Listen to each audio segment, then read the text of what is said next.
so far so good. That is what I would say. Because the last time, maybe I had my cultural said, the second coming, actually somebody I say onim the oye.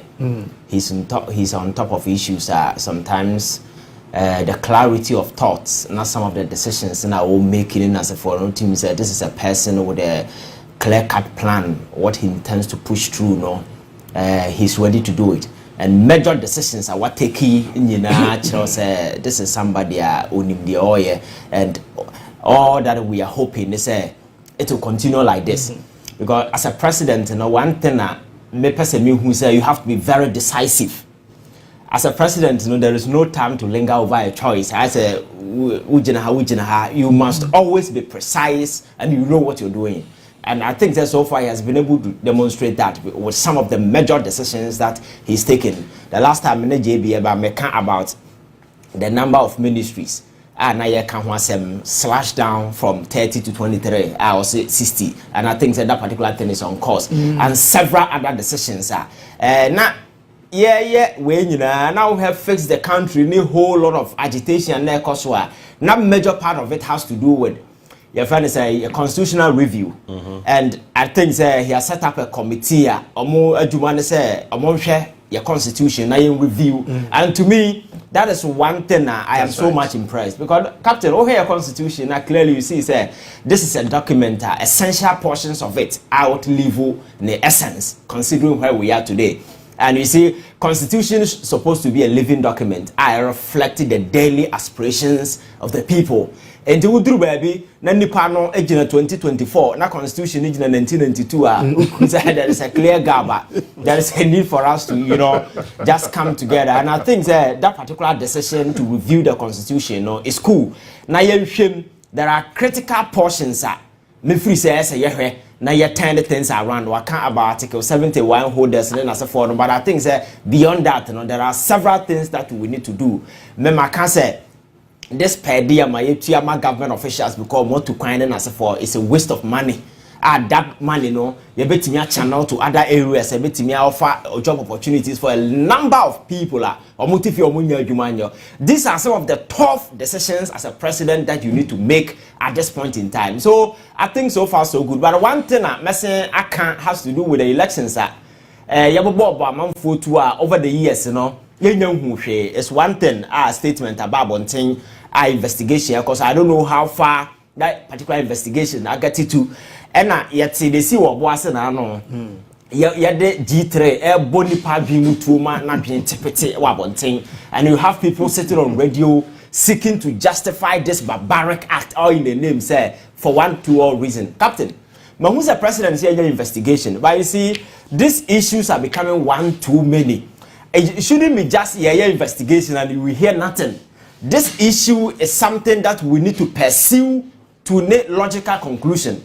Now, whoever that is culpable in this particular execution, I'm for say who's a execution or execute.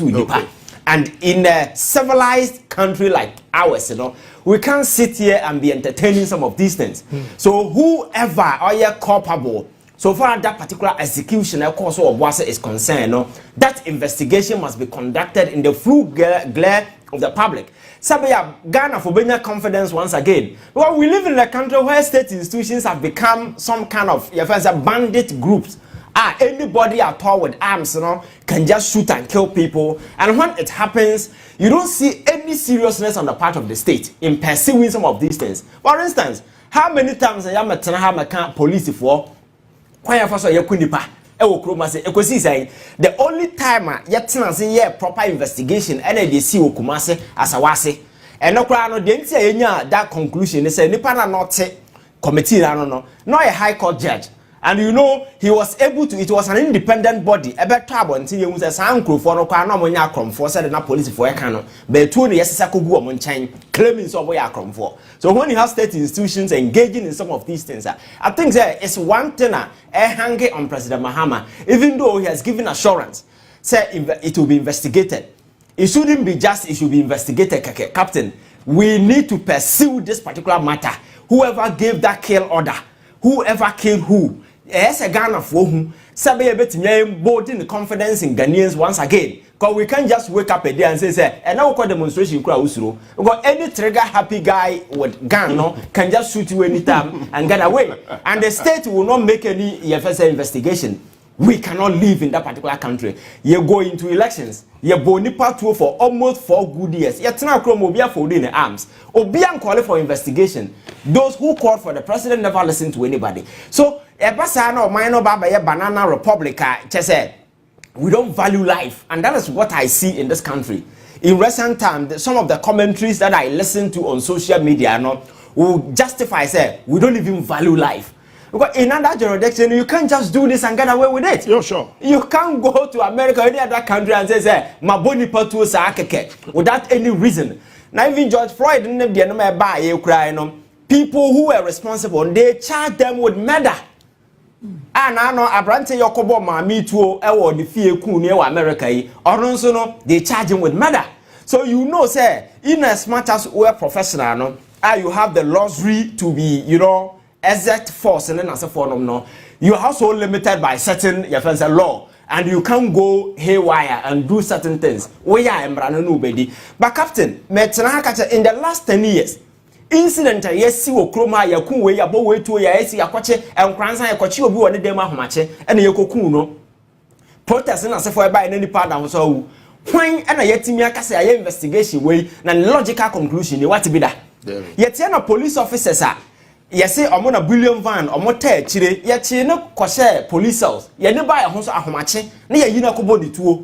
All that we got was a funny statement from the police. Nothing sensible. Till date, nothing has been done. So you see, a man for confidence and trust in state institutions are waning considerably. And I think that it's time for us to revive that particular trust and hope. Our public in all these institutions. And President Mahama coming back, and I'm sure that he knows these things. And he needs to work to revive it, because trust and confidence in state institutions is zero. It's the reason why I never who petition and surface here. People are asking, say, the EC boss should go. Well, Captain, how can you live in the country and for 4 good years somebody's sole discretion will disenfranchise a whole community for 4 years without a representation? Sir. That is a clear breach of constitutional rights of those people, or human right, fundamental human right, enshrining the constitution, bestowed on them on the constitution. But one person decided, say, I have the power, so she took it away from them, and that person was an EC boss. You understand? So I think that this time has come. I know people might want to believe, so but this time, no, it is not about the amount for Beckham, it is about doing the right thing. And me, my catcher say, James will be a petitioner, me and Casa Metro, and it's good, a lot of petitions are surfacing, and it shouldn't be just James. They say, na Enriana Muagu, you've heard the saying. Register me teteos and why not for my who's these people are you see, these people are just nuisance. We need to just flash them out. You see, officials, they are all nuisance. We need to flash them. We need to flash them off. Captain, these people, they are continuing stay, threatening your democracy. Why did I come to it? It's a fact. Captain, go out there and ask people whether they have trust in our institutions. And in a democracy, you need to have absolute trust and unwavering confidence in state institutions. And look at the court today. How many people even trust justice? So when or power, no justice. Yes. So that is the notion. And no binya sama or person fan kokoni nyanya kwant wakobo bia na so kokod because we saw justice. We need to repair the system. Sebeya, once again justice will come to the people. Once again hope will come. Confidence will be inspired again. Sebeya, Jenny na ye kono. Me say this whole 4 years isn't about making Ghana extraordinary. It's about building the foundation for Ghana to take off. And all that we need to do from from your friends saying economy, from everything, preparing the workforce and as a forum, schools and seven as a forum, we need to set the stage. We once again, a bit me taking off, Captain, because and you understand, say, okay, school system and the challenges that students go through. People are coming out of the university who be saying, because there is a huge gap between your friend saying what is taught at school and a job that is available at the job market, there is a huge mismatch. So people come out of the university, they can't fit into the job market. It's a problem that we need to fix as a country. We need to train young crowdfunders on also better than inside BB. Sabaya free university buy. It's not just about somebody beyond that, you can't do anything sensible. And then countries are moving extra to ensure say they train the workforce or deliver on the needs of the people. So example, China, Takyi, and China is where it is today. And I think that as a country, baby, your mistakes are we need to learn from, because it cannot be the usual way say we can't do nothing to help ourselves when everything that is needed for us to survive, we are say. Now no matter what I know about a bossy situation that's for Captain. Look at the mineral regime I will say. As a young person who live in the bossy, a honor yawo no. Na asasena or the baby dino asasena say. Apart from that, the toxic exposure obenya because of the mining activities, and there is absolutely nothing I will be in his behalf. Say, and so these are your share, and as for these things that people are not doing, and you think people will just keep quiet? And America just said, because of free flow of information, they read around. And remember, we said a comparison about South Africa and other countries at this same company, A2 Good. You see. So if you don't attend to the needs of the people, some of these uprisings are likely to to pop up. People have been engaging them, and there are several other places people are going, because when they read around, they see that they deserve something and they are not getting. And again, when they look at the health conditions and the way are more getting exposed to the people on their own will rise. So time has come for us to draw lessons from these things. Now you look at your mineral regimes, now you making sure say a benefit here, because these are some of the things that we can do to turn things around, and I think that will work for us. All right, for the first time in the history of this country, the presidency, there's going to be a chief of staff for the vice president. Chief of staff for the vice president. Yes. So I have this release coming from the presidency. Mr. Alex Percival Segmafia, on the chief of staff to the vice president. Oh, I see. The American way. Okay, so the president no one the chief of staff. That's overall chief of staff. That's Julius Debra. That is Julius Debra. Okay. And you were the chief of staff. Vice president. Oh, okay. Or reported to Julius Debra. Okay, that's fine. Okay. That's fine. And I were Mrs. Martha Graham on a head of administration.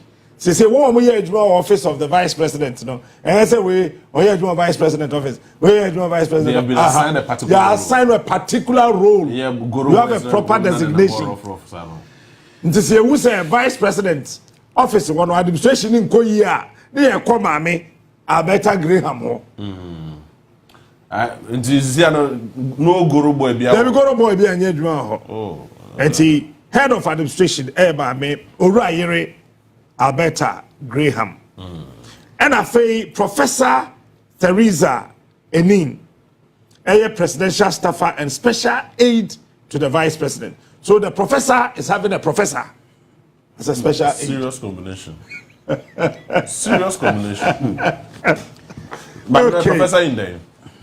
Minim the area of study and specialization. Miss Daniela. But the dinner can refer to the other Daniela.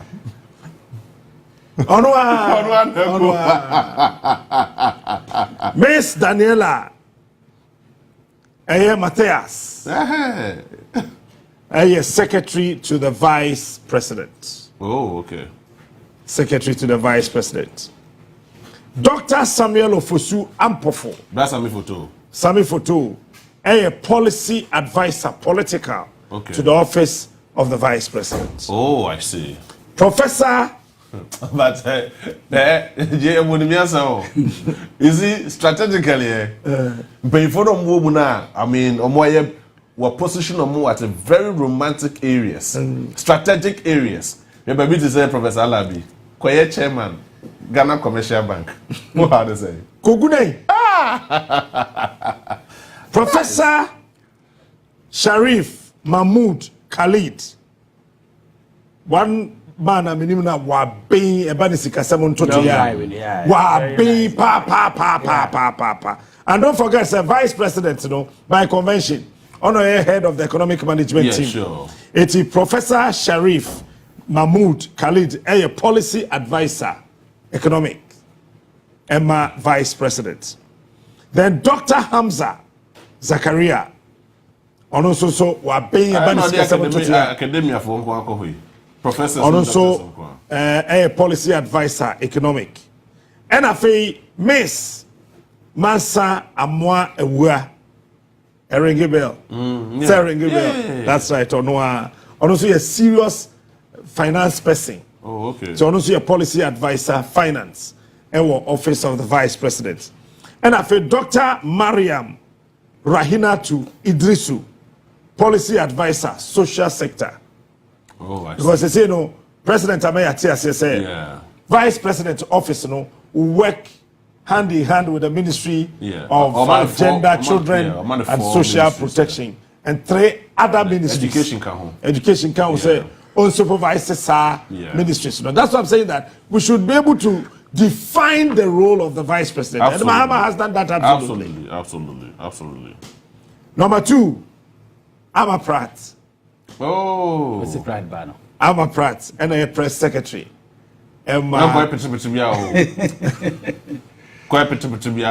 What? Emma. What's here for? And then see a Friday. Now, Menkasa, before we start, I think the news will be and the governor of Bank of Ghana is no more. That's right. What I'm for? Yes, I say on one kasa at the Nenkrata Beto, you just say or terminal leave and the retirement ever so much 2025 we. That's right. So he's not coming again.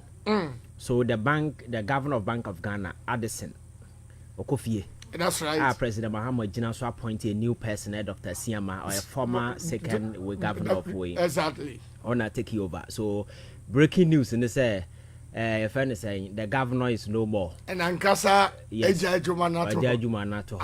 And I think that's right. They can't on because back of one to maintain a Bank of Ghana and for 1 year and mocha over 60 to 70 billion. Alaska. And Tasumo, and I think that is just for the start. And Parliament, me share na mahu the course, and I think that Ghana for yina shebi. Na Alaska they see no start here and round kwa. That's right. Say do anywhere and they see what TV so kwa now they can't say you may lose the bigger picture. And it's sad and it's an enemy. Say these are people more honorable members eco parliament, and some of them tend to behave in the manner that we saw now clearly and Alaska behavior no time and now and who say parliament I had a save appointment committee I drag Oliver. That's right. Vamos. Yes. Say original money because I can't say ma. Ebu omu hufi. Ebu omu nimtia. Alaska. Oliver kohoko pachew. Ne subsequent days in the AC. I think the parliament should call Oliver back and apologize to him because they don't deserve the apology he rendered to them. Parliament should call Oliver back. That's right. And apologize, render unqualified apology to him because they don't deserve the veneration and apology because of what happened. Alaska Enra, you saw men, honorable men in suit, displaying boyhood arrogance. Okay, school days. Boyhood arrogance. That's right. Disrespect to the people of this country. And committee no moti animu no. May I see something like they've turned it into a revenge theater. That's right. So we are pona yenyong. So it's a theater for them to get revenge. But that is not what Ghanaians expect. The fact that say must circumvent some of the processes in for just to ensure that the process go hurriedly, you're on TV. And camera is capturing you and the whole Ghana is watching. So it is not just about parliament. it's a procedure every single Ghanaian is following. So it's a wow, what's it house na say bi umu ho kra na. You need to respect the people watching because they give you power and that particular authority. Alaska. The air course of parliament just scan through various social media platforms and look at reactions, the public comments, the sentiment being expressed by the people of this country. It gives you a clue why over the years a man for any respect for parliament. Some time ago, me catch it on say, and maybe bedru parliament will have no moral locus to call somebody say, or citing for contempt. That's right. But Alaska, if there is any contempt anywhere for anyone to be cited for, I think say.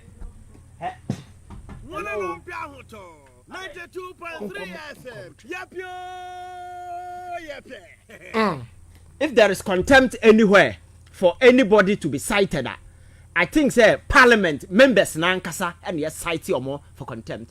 Alaska, and no whatever just happened. Yet 1 year brutal mu and na adina ye war uzenwa nema no mo ye no they destroy properties of the state. That's right.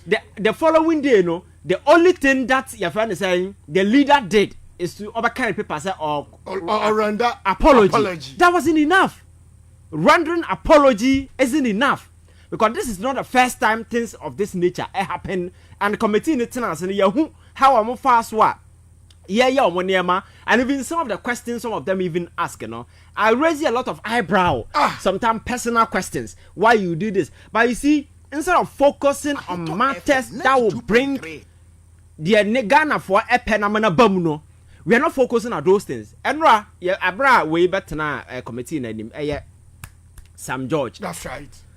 Or a politician I will make a comment and I like the response he gives to Afenyo-Markin. So you cannot use this platform to whitewash Akufo-Addo. That's right. Because Papa no verdict no any election outcome no. So you cannot use this committee as a theater of revenge and attempt to whitewash the president who soiled himself and his integrity.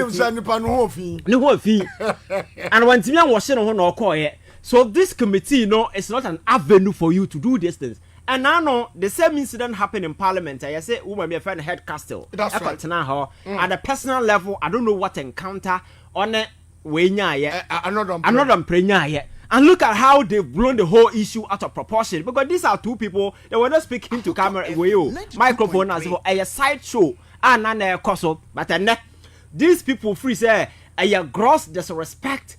An assault on the integrity of parliament. That's right. And the woman young hauling before privileges committee. Now you do this, you display such shameless act on TV.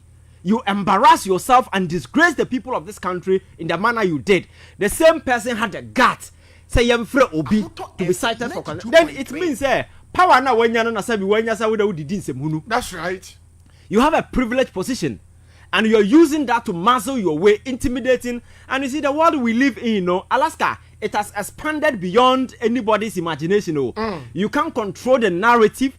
You can't muzzle people. You can't tell people what to do, what to say, what the kind of opinion they should express, whatever. No, my culture said, the only thing that will save you is to be sensible and act as such. That's right. If you go contrarily, and I said, who live life, a reckless, irresponsible life, this is the kind of reaction that will be generated within the public space. Because in recent times, so when you man for more attacking the integrity of parliament, if parliament are said bad, the way public ninya hoarding, I can't want them, yet an sarin issue by a hoarding a Ghana for the kind of it's not just about parliament per se, but it is about the conduct of certain individuals within the house. Why I have consistently been telling you, sir, most of them don't even deserve the prefix honorable. Because Alaska, you can be an honorable and behave dishonorably. You talk recklessly, you behave childishly, you just anything. We don't care whether people are watching or not. And now so we had TV. Now we had another question now we are going near or secret film. And again, now me come about questions and you bisa your friend say Sam George. Yeah, Sam George. So we had questions now. Videos na if Afenyo-Markin as realize and no bisa no questions out of that now you begin to ask yourself so what is the import of this whole thing. This is a guy who has decided to say Manyao sawaba one person asked question for 3 solid hours. I'm not sure say in the history of parliamentary vetting in this country we've ever had a person who appear before a committee. One person abisa question for 3 solid hours unabated. And I it took the intervention of your friend the chairman. The chairman. Because no see videos, you know, and Clark for no was smart to tell him say machines in your that's right. And I think that is what actually saved the day. And this oh yes, I say some kind of a revenge even out here. So the process is na me watch. Na ma sua be a film. I was like this is a genuine process. I the vet to get the best out of them. To know whether the person can actually do the job so that we give them the verification to go ahead and do it, you know. We are not getting it. That becomes a peripheral objective. Then personal revenge and so for no it take the central stage. So the core we know a peripheral and no a side show and a revenge you know take the main stance and then so for no. And I think that what happened yesterday was clearly a demonstration of that particular bad faith that has been demonstrated. And you see, Afenyo-Markin, yes, in opposition, you might want to flex muscles and do the kind of thing that he does. But Alaska, I think he should be very careful with the way a manner, with this arrogance, posturing and posture he's assuming all over the place. You see, whatever that happened in Parliament, you know, will not take away the fact that the MPP as a political party is battered under him. That's right. When he went to Parliament, no BI 167. About 137. 137. With a thin line be at 138. Exactly. And you are going home, you are sitting in Parliament with less than 90. With 88. With less than 90. That is a huge indictment on you. Under your leadership. Under your leadership. And you come sit, flex your muzzle, talk just like that. Show arrogance and no signs of remorse. Forgetting, say, Ghana for so red card because of Sir Ahomaswo. That's right. Ne Abraboboni, because I can sit here and tell you, say, Akufo-Addo lost the way his party lost, or Bawumia lost the way they did. Not because maybe because of bad performance alone, but demonstration of arrogance. Exactly. And a reckless talk. What demonstrated over the years. And is the extension of what Afenyo-Markin is doing on the committee. I think somebody needs to speak to him. So you see, this attitude way, you cannot use this attitude to rebuild a party. This is a party in opposition. You need to show remorse, accept your defeat, go and assess how I'll bet you put to yours. I'm not saying, sir, he doesn't have a right to ask questions on the committee or whatever. But Alaska, what I'm saying is, sir, attitude, need posture, need penchant, need the way a manner, or go about the whole process. And as a form, I take integrity from the whole process. That's right. And the kind of unseriousness Ghana for over the years attached to parliamentary business in Nasifon. And on and I have read a lot of posts and commentary from a lot of people on social media. These are people's opinion. You can't begrudge people from expressing their opinion. And we are talking about one of the foundational institutions of our democracy, which is Parliament of the Republic of this country. You sit there and denigrate your integrity. You soil yourself. You disgrace yourself in the manner that you did. You engage in verbal brawl as well as physical face caps and then as a forum in camera. And you come back and tell people, say, respect me because I am MP. Who cares? Who cares? Alaska. So I think, say, now no Speaker Ankasa Kyei, and I like the way he put the issue. Speaker say, we cannot force people to respect us. We have to earn their respect. That's right. And in earning their respect, you know, the life you live, how practical those things become, no? It is that will inform people the way they see you, their perception, and respect you. Let me tell you, you can never force me to respect you. No. And you never be respect you. What I say? And this having this contempt power. Oh, you better train up man about parliament and you better train up. Sa konwa one for kwatena na nke de obi speaker akasa ono na no bi anka se baba kan chere bi anka committee no kwa man na mbaka bi a man maka TV phone capture wo Alaska, because these are people, most of them are sitting on heavy debts. Even so I think sir, my message is quite simple. They must begin to show themselves respect first before they earn it from the people of this country. And in doing so, no, they need to act in a manner as self interest. Now again, as some respect us as people, Alaska, you can behave in this manner. and expect people to respect you. The following day, you come and expect me to call you honorable because you are in a suit. I understand there are a lot of, good guys in there. Oh, that's right. There are a lot of committed, there are a lot of good guys, Asabi. Some of these things, Alaska, they don't engage in. But you see, say, and I'm saying, we are munina, air cosunintino, a color the whole way. Because when we are doing that discussion, we can't say minority. It's the whole parliament inclusive. Right. But you munina, and you build the lead this irresponsible charter, Emma Parliament, any demon and so forth. And if you go to various platforms, go and listen to the kind of commentary people are having about Parliament. And I know that they new things. I mean, a gun and young woman, you must say. Now, madam, a charge for contempt in a young can hold you before we. So, I think they need to be very, very careful. Now, they should know, say, and I make a governance, and then the scope has expanded to the stand, say, Obia is part of the process. Obia is watching. You must sit there and think, I'm a lawyer, I'm a medical school, no, people who are watching you from afar more, some are even far more intelligent than some of you can ever be. But you see, and you'll be able to when you go there, it is a privileged position to use the power, the mandate that has been given to you to serve people right, respect people, do the right thing, and focus on the major challenges that are affecting the people of this country. But now secondary issues, side so now you focus on trivialities. You focus on extreme partisan act that will give you some kind of political prominence. Your position, you feel our presence. I think that is highly irresponsible because one obibet now catch us away a micro, your friend saying minority, and you have the gut to say they should cite the person for contempt. Does it even make sense? The person in question is not a parliamentarian. Alaska. That's right. If you look at the size of previous minority in parliament, the numbers sometimes 130, sometimes 140, sometimes 100 and over, and so forth. That's right. Now, for the first time in the history, you perform so badly to the extent that you are low behind that. The individual has a right.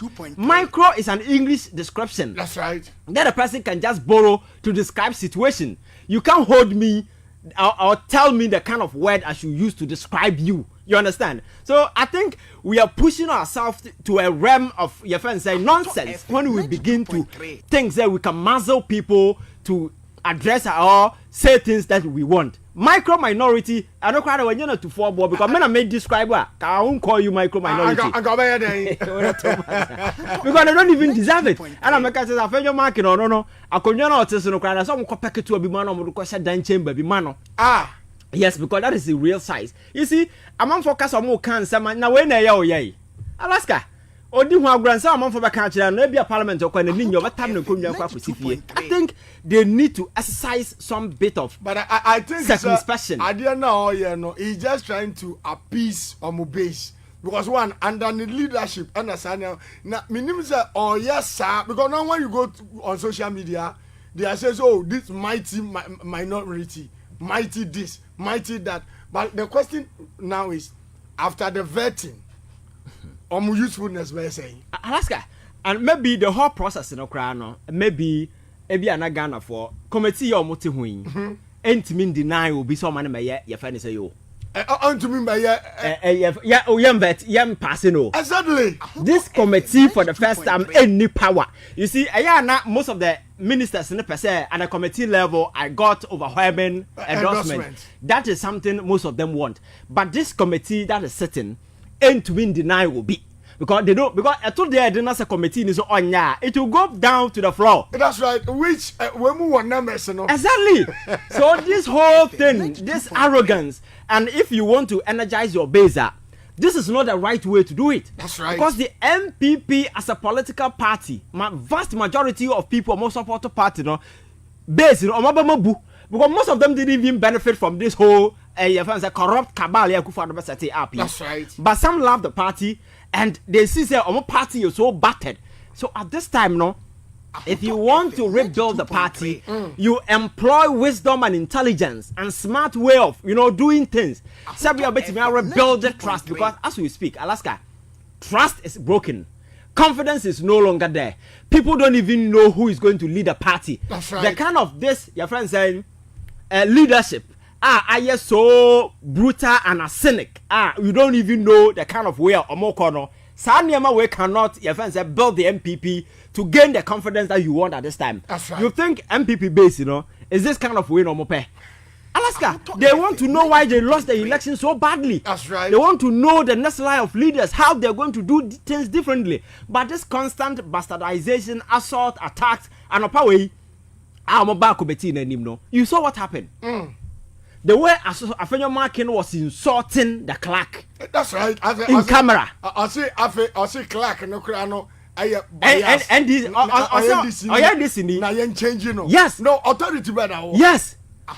This guy disrespect people, speak to anyone the way he want, and he has the gut to sit in parliament and demand respect. Alaska, Enra, your friend lawyer now, Odi, we Oliver and him didn't call. That's right. That's right. You saw the way he spoke to him. Oh yes, that's why the first when we're practicing for 50 years. Yeah, and so what? You see that kind of posture, and you see, Anameka said the MPP is a broken party. Here, I think MPP for Shada, no ye. For the yes, because party even in opposition the party doesn't have a future. Let me explain to you. In opposition, the party MPP any future because of the leadership over in position. One, Alaska Medoko Parliament says yeah. Oh, when the Afenyo-Markin that's right. And demonstrating a lot where the party is going, and then you come back home and look at the mother party at home. Now no me na Abeku Santana Yeshua na or say breaking news na me say on kind inti o kan ya or say MPP has officially withdrawn from media general. Separate no kwa na me say nkofo emu nye serious. Adwen na run party even opposition even emu ya ha. Adwen ya den. Is adwen mu ya ha as a 1 kilobyte and handle because Alaska as an that adwen. This is a party I was suffer such a humiliating defeat. This is a party already Ghana for Apomo. This is a party already a man for Jamo say people don't even want to hear about you. That's right. People don't want to know about your existence. Whatever differences you have with your friend is saying media general and whatever, it's a huge platform. It's a big platform. And I mean in politics, if you are smart and you know how to, if you understand politics, we don't know you need hostile platform. You go to the platform, even if it is hostile to you, you make sure you carry your message across. That's right. Even if you're able to get 1 or 2 persons to convince them, your objective in terms of politics is achieved. What I say? You don't need friendly platforms. No, you don't need that. So in opposition, we need people. You need to communicate. That is not the time to be boycotting platforms. Now the platform no man will be an some papa will be no mo kwatan so da kwa ye we. One boycotting po and anya this percentage. Yeah. And adwin mu ham. And I make say adwin mu ha. And it is all these are happening because of arrogance. Because these are people who are always full of themselves. They think they are better than others. And as because Afenyo-Markin the post challenge the post on the committee na nim nyina that is what it demonstrated as for onyan who said the party in the core elections are one way. I said they need to find a way just to ensure that at least they put things together. Say a party will maybe come back to life again and become a force to reckon with in our political dispensation. That particular fact they've forgotten it. And again, so here the echo of mother party now is the same thing. And the food base of the party now among for October. That's right. And even some of the individuals now mutu abine for almost say radio ambassadors on going on radio telling why they lost the election. That's right. You two for months mahu papa ya ofru Kumasi one of the MP on friend doctor are you no one other guy the only the kind of forata ku na nye that's right. Yes ono so nam say catch them so the party na nkasa is not in good standing, you understand?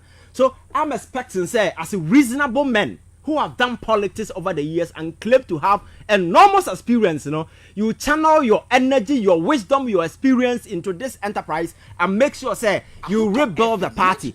But you sit in public, throw tantrums, engage in physical brawl with people, you fight, you insult, you denigrate others, you go into that kind of chaotic way in camera and so forth, and you think that is the only way out to solve the problems that we have. Alaska, to me, a time will come, they will come and tell Ghanaians that Ghana from respect you more. Then we refer them say Abrabona o boy said the Bob in Sectorial mono. Alaska.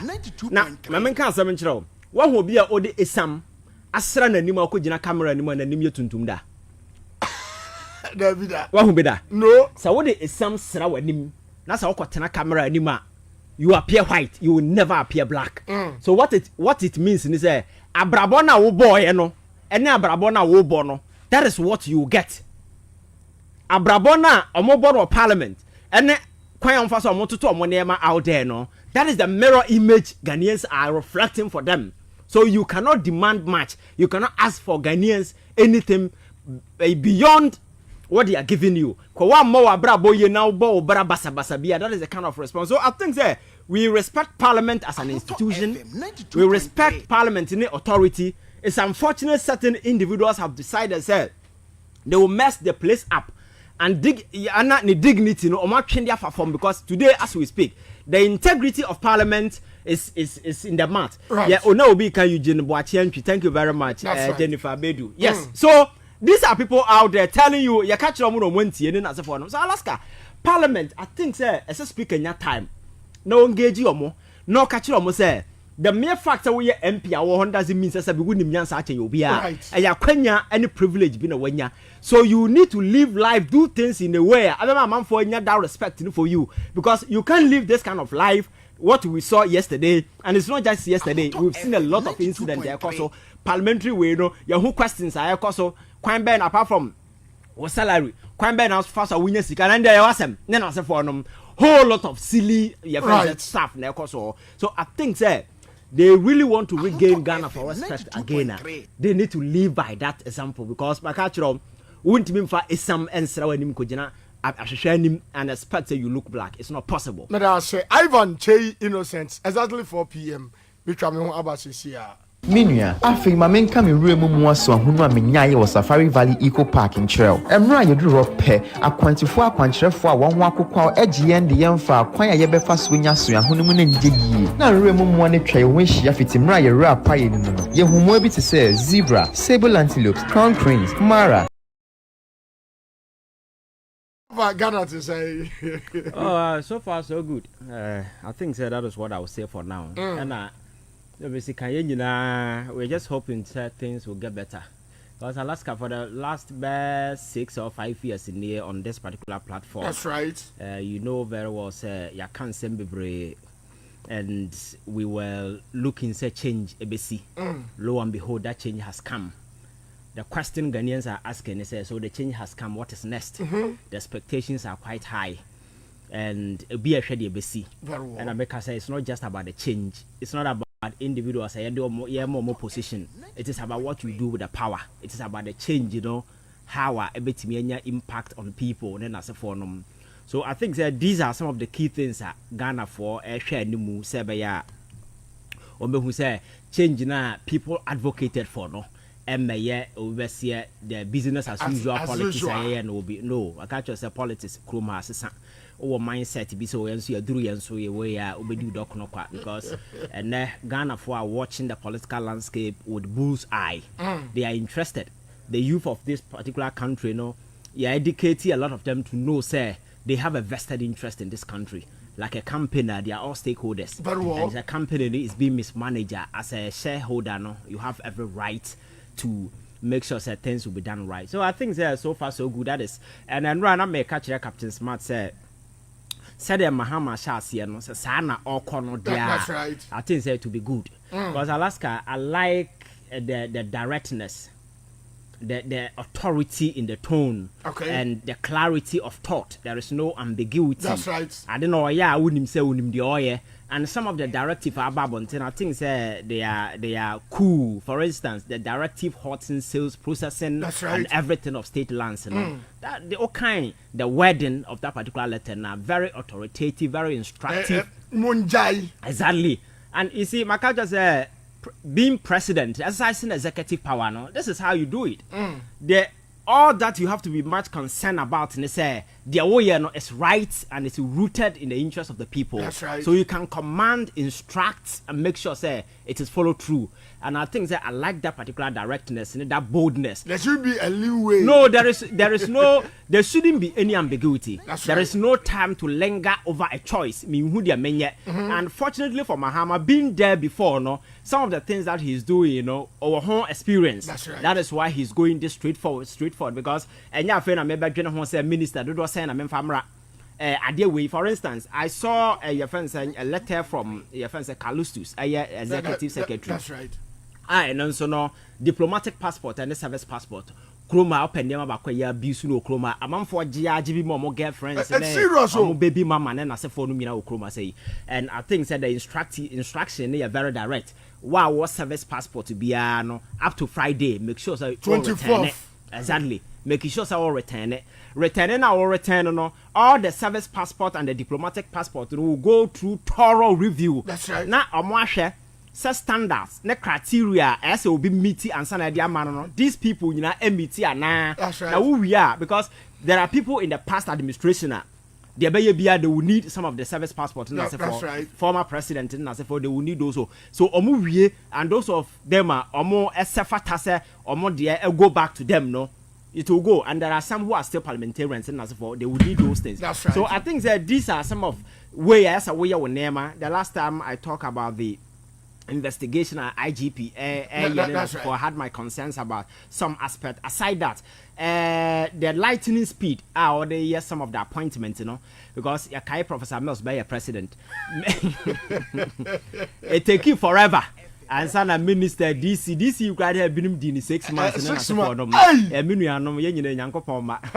I catch us as I name going forward, no, and this source of subium. So it's good, sir. What shall see or make those appointments? And I think some of the young people being included, no, so no, a give you say, your friend saying there is hope because future leaders, my culture say, and one and there, you take room, your politics and leadership governance, and say, a preserve of the aged.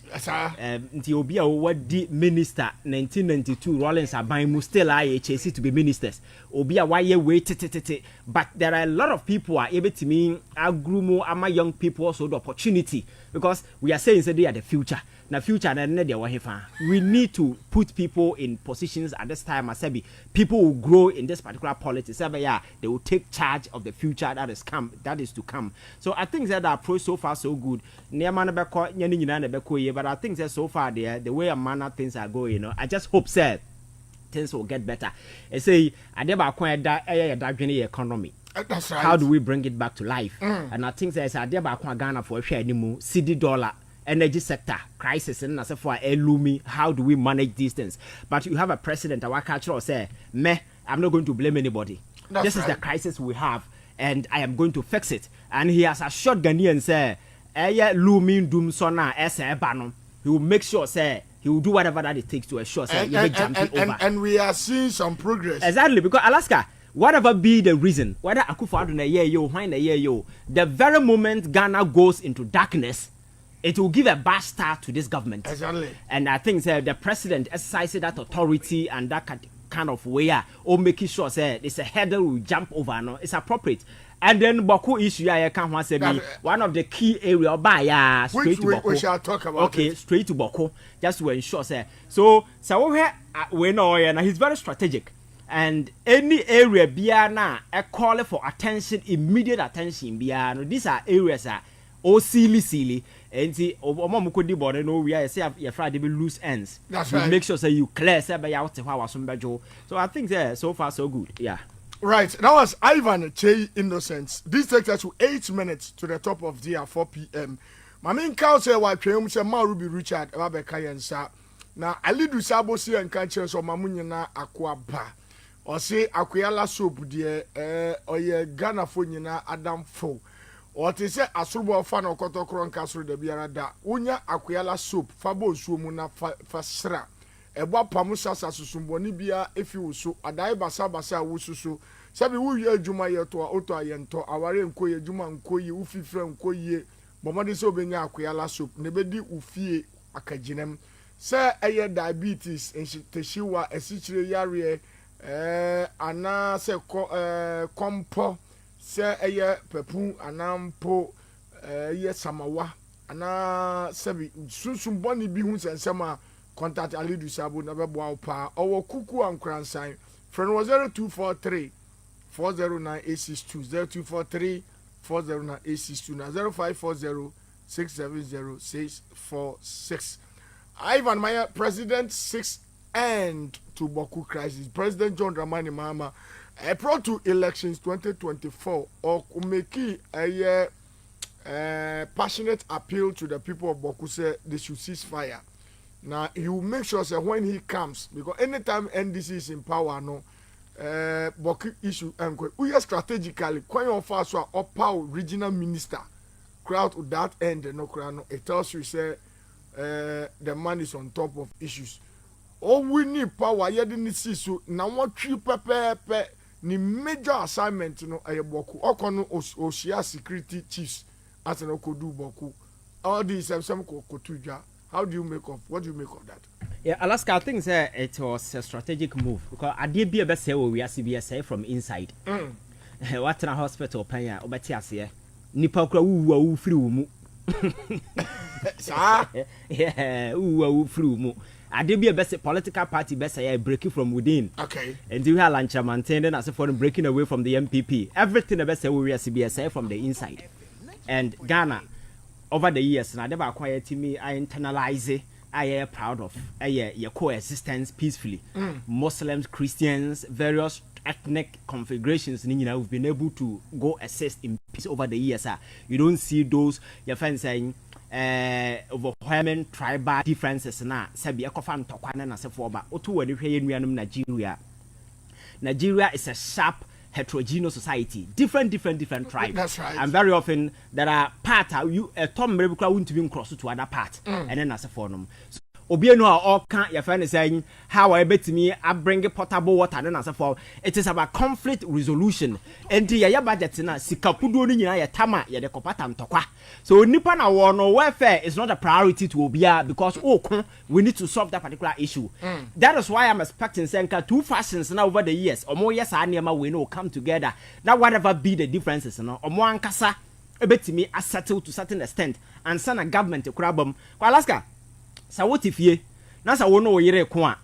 Sa mamienu if you are not ready to settle opa kofa makuo hwan na osofo no hwan enye ye da.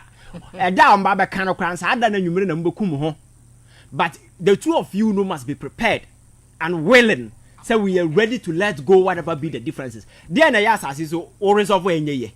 Now Russia and America across sometimes they smoke peace pipe and as for they live in peace. So there na cost wo boko. E den ya no mo ko ho. Chieftains in Ankasana Alaska development bang over the years and other brother people. I say you're sacrificing young people, energetic people for this chieftaincy thing. And then the Brian. I think say education and near marketing kitty or ha. Yeah, yes, I need my wing, we need to educate the people because I think say yeah, we unscript them. Now you re-educate them about issues of development and how important the two way no your fans say a time for that's right just some minor differences be but last time we video be obi timi to come near kwako yi ni say or your tribe way ni ya chena to that second that's right hey you 20 parties akoko abra onye hwe because we belong to a tribe Alaska is a very serious issue so I think there is appropriate say President Mahama be make no your friend is saying a priority. Now we're making sure that this particular issue no ever resolve it. And I like the way I all go about it involving Obitisa Santehene in this particular issue because on also the influence when it comes to some of these things, are very higher. People respect him.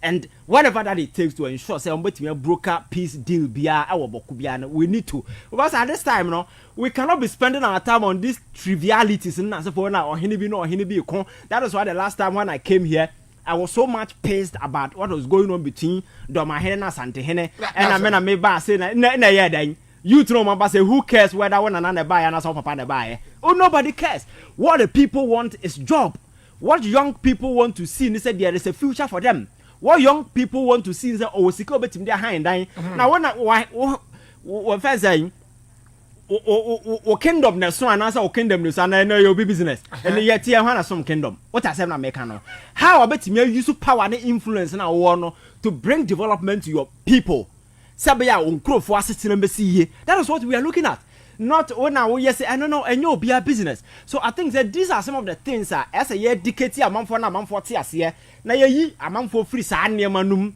because our tribal orientation that tribal nema na ye de ho akoshishem no do your friends say ethnocentric supremacy me so chen wo me de fe chen wo me na me ye sa nema no Alaska fire nkosi ba bia atwam enkurasesem Alaska bia ye call development technology about we amamfo embrace IT amamfo has said the AI internet of things ne nema ombetime embrace just to ensure that they work smart and make money because first no na say we adwuma gidigidi and people work smart you don't need to work bebre you work smart you make money so these innovative hubs and platforms obi owo boko Alaska ye ku ye ho in this particular way just imagine akora with 5 years environment ben and o dey betra ase asua bibi and maka last year nkra no mo ka nature argument me sure so what you that's right Alaska I can sit here and tell you say nature will over 90% influence on nipa dasani than nature the influence to nurture the person yes nature because yawo ba asase so a oti no hwe nim empty and the orientation now benya wa asase so no and na be the shape you to become whoever you want to become so that is nurturing nature there Alaska just few your friends genetic makeup winners for and I will pick it up but it doesn't determine who you become it is much about orientation so akrana we 5 years na or that sorry it okay we ku we ye kasa ye kan nyina ye hatred na se for no sa ankra no benyini aba beto asa anema no so that's right because they learn what they see around exactly and that is what they will become enti we panyina you should be very much worried about the future of kids and crano moba no because niema na mo ye no eno no mba betia what is say omo ye ye career day akura bi soro ye so onyi no person ye bosom that's right because baby ote no e bi ohun say da bia omo de akokko koma bosom ni di fresh and you know that is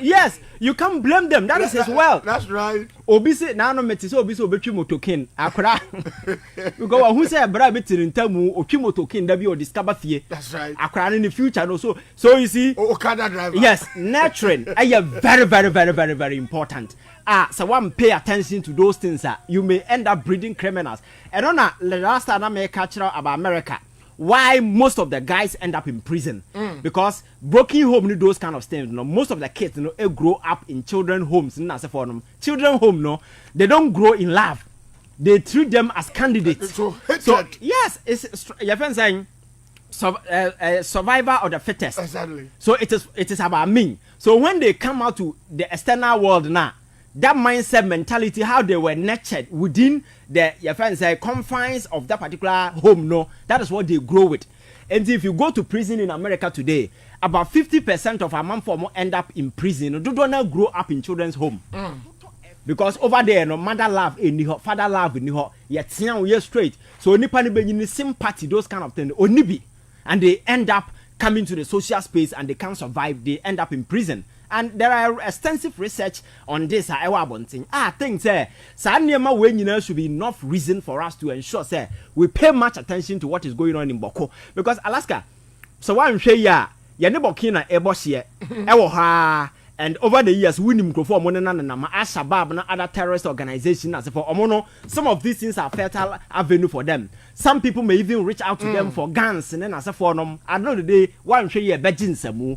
And we understand how bad the situation is there and Akufo-Addo 8 years here anya priority because some people felt say aye niti huna no ye defense minister no sabi or support one side be and right. Other side no so yes and so be kwaji that kind of stuff and I think say there are a lot of things that we need to do just to ensure say we bring lasting peace to Boko and the honors the first nipo more duty extensive one has to do with the Boko people. That's right. They have a duty. I saw more and they call for peace. And now call your friends saying Israel, Gaza anyway. The Omo call for truce. Omo won't say Kwasadin or more. And so more are negotiating for peace. So why can't we do the same thing here? I think that the political environment must exert pressure. And this is almost so. And yes, sir. Not the whole of the northern region, and I'm happy say I the regional minister no Ayobia Ufriho. Honestly a party near man for him no. And with these people coming on board, no, the expertise in the Omuobiano, the differences should be put aside. No more making sure that they make peace a priority. Now Omo achieve that particular thing. And yes, sir, other way is going to be a generational curse. I'm telling you. Because Enkrano Muo school, Omo, they are monitoring. That's right. And their orientation, is gearing towards the same thing. Who send the papa kunoko yeah, or Baba Twaso. Exactly. When the kume papa or Baba Twaso. These are some of the things that we need to change. I think it's very, very important, Sir President Mahama, and making that particular thing a priority. Now you're making sure, say, the conflict at Bokono, Nesika, ya say no kotugu for Sanema Hununa, Sabinyan Serbian free because of chieftains in Nasafono. Young focus on how. You bet me redevelop the place. Na sika na de soja for alcohol no. Yem fancy school. Yem creating new for a man for no money. Because ekobase ya. E marante na maya no mo ho no. They are idle. That's right. And I'm telling you that the idle brain no, the devil's workshop. The devil will definitely find job for working tools. And at the end of the day, no, what will be the future? And development and so the future no be basa. So I think that's something as you make it a priority just to make sure say the Boko conflict you be ending once and for all, because it's been there for quite a while. Reason or more catch what team say nyansa bia nim is about this chieftaincy na Oduro me so na me say as I said say hunu kwa, to be very honest. Alaska, we need to make sure say we tell the people in the face say they should rather fight for development. They should fight for the future of their kids. They should fight for your friends saying the various innovative opportunities in Abano, Sebeya, their children will not end up the same way their fathers. No more better future. Because there are people in the north for Alaska, they are very brilliant, very intelligent. Very. Now look at the few in our politics. Look at how intelligent some of them are. So you can imagine the vast majority in the north ye deny that same opportunity because of what is going on. I think there a responsibility on all of us to ensure say we bring lasting peace. Sabaya enko temfaso na emetwayo so say. I was Ivan Kyei innocent with that and a former government appointee what and said Dr. Tony Edu yamo akwa de ba ho to fam so. Na umpom to say eja. Kakra. Akra your flower na wie ya John Dramani Mahamani wu NDC amanyoku in opposition. You made certain promises to the good people of Ghana. One of them the Aura Operation Recover All Loots. I said no one can gain any prominence be any Operation Recover All Loots abasha si ye juma. Past government appointees ni others. Mechiane radio go that year for I think last year we were asking for change. That change has come. And the expectations of Ghanaians are a lot. Yeah. And I think at this point in time, we cannot afford to fail Ghana for. Of course. And Ghana for will not forgive anybody, irrespective of baby or free back. I think the ultimate goal here one, just to make sure that we fix this country or move on. And I think that expectation Nipa Omonya Kwenya to serve in the new government, should be reminded. Say it's not business as usual. Said the BIC Kano, Ghana for a few more than governance and a public enterprise. Everybody is involved. First, I say a giant money pack a crabby or file certificate, that kind of stuff. But then the scope has widened. A lot of people have come into the political space. Ubi a sebi uncle school they understand the issue. So to meet and as a forum. And I think the Nina Bois my shaping the discourse be able to make better governance. And I think that is all that you rooting for. Sabia Nema Bekoye. Yeah. I see. You have issues now about the dorsal. But as of for J, so the Abba Scholarship Secretariat, yes, Oya Administrator, yeah, Koku as of for J, yes, as of for J, or a friend to the station, or Bakrabiano or Quenya, oba pampa so nti say ono so ma say amafo posted or no posti say order President Mahama nti asavaje congratulations wa there adwuma no there wabo bi pa Ghana phone nim adwuma oyeye from Ashanti region, how difficult it is for your party to make waves honum because Ashanti region we are in this year seminar very strong when in your dinner untimi one here bomb crab bunti asavaje congratulations to you. You are very hard working personality watch all the years or communication super fantastic onko radio so enkasa without facts okasa with facts it you deserve to be honored nti near President Mama so ayama on nti so far issues out there about me but for ECOWAS for we need to amam yanko report ni chirimo a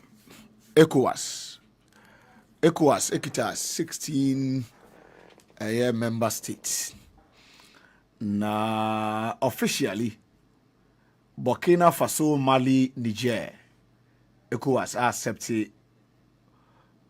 sa amai miesa woman se woman pese woman ECOWAS ebe kor na kra na biem so woman this application it to mo yinim ne asi wo Mali yinim ne asi wo Niger ene nim ne asi wo Burkina Faso enti 16 member countries or states are about together forming the ECOWAS no 3 of them officially Omar withdraw chese yede amanbo emamo na komobi koswa matise se ECOWAS pese womo ne President Mama kasa na woni amai miensa enso so edi nkomo hwese womo betimi areseni womo decision na Omar return back. I don't know how our conversation be started here, but Ivan we shall see the implications are about ECOWAS. I think it's really sad say you be waking up to such a news. It's quite unfortunate because in situation like this, I'm not sure say there is a winner. And there are a number of questions underlying we are as a tenants in Inya Daje na yaka hwasem.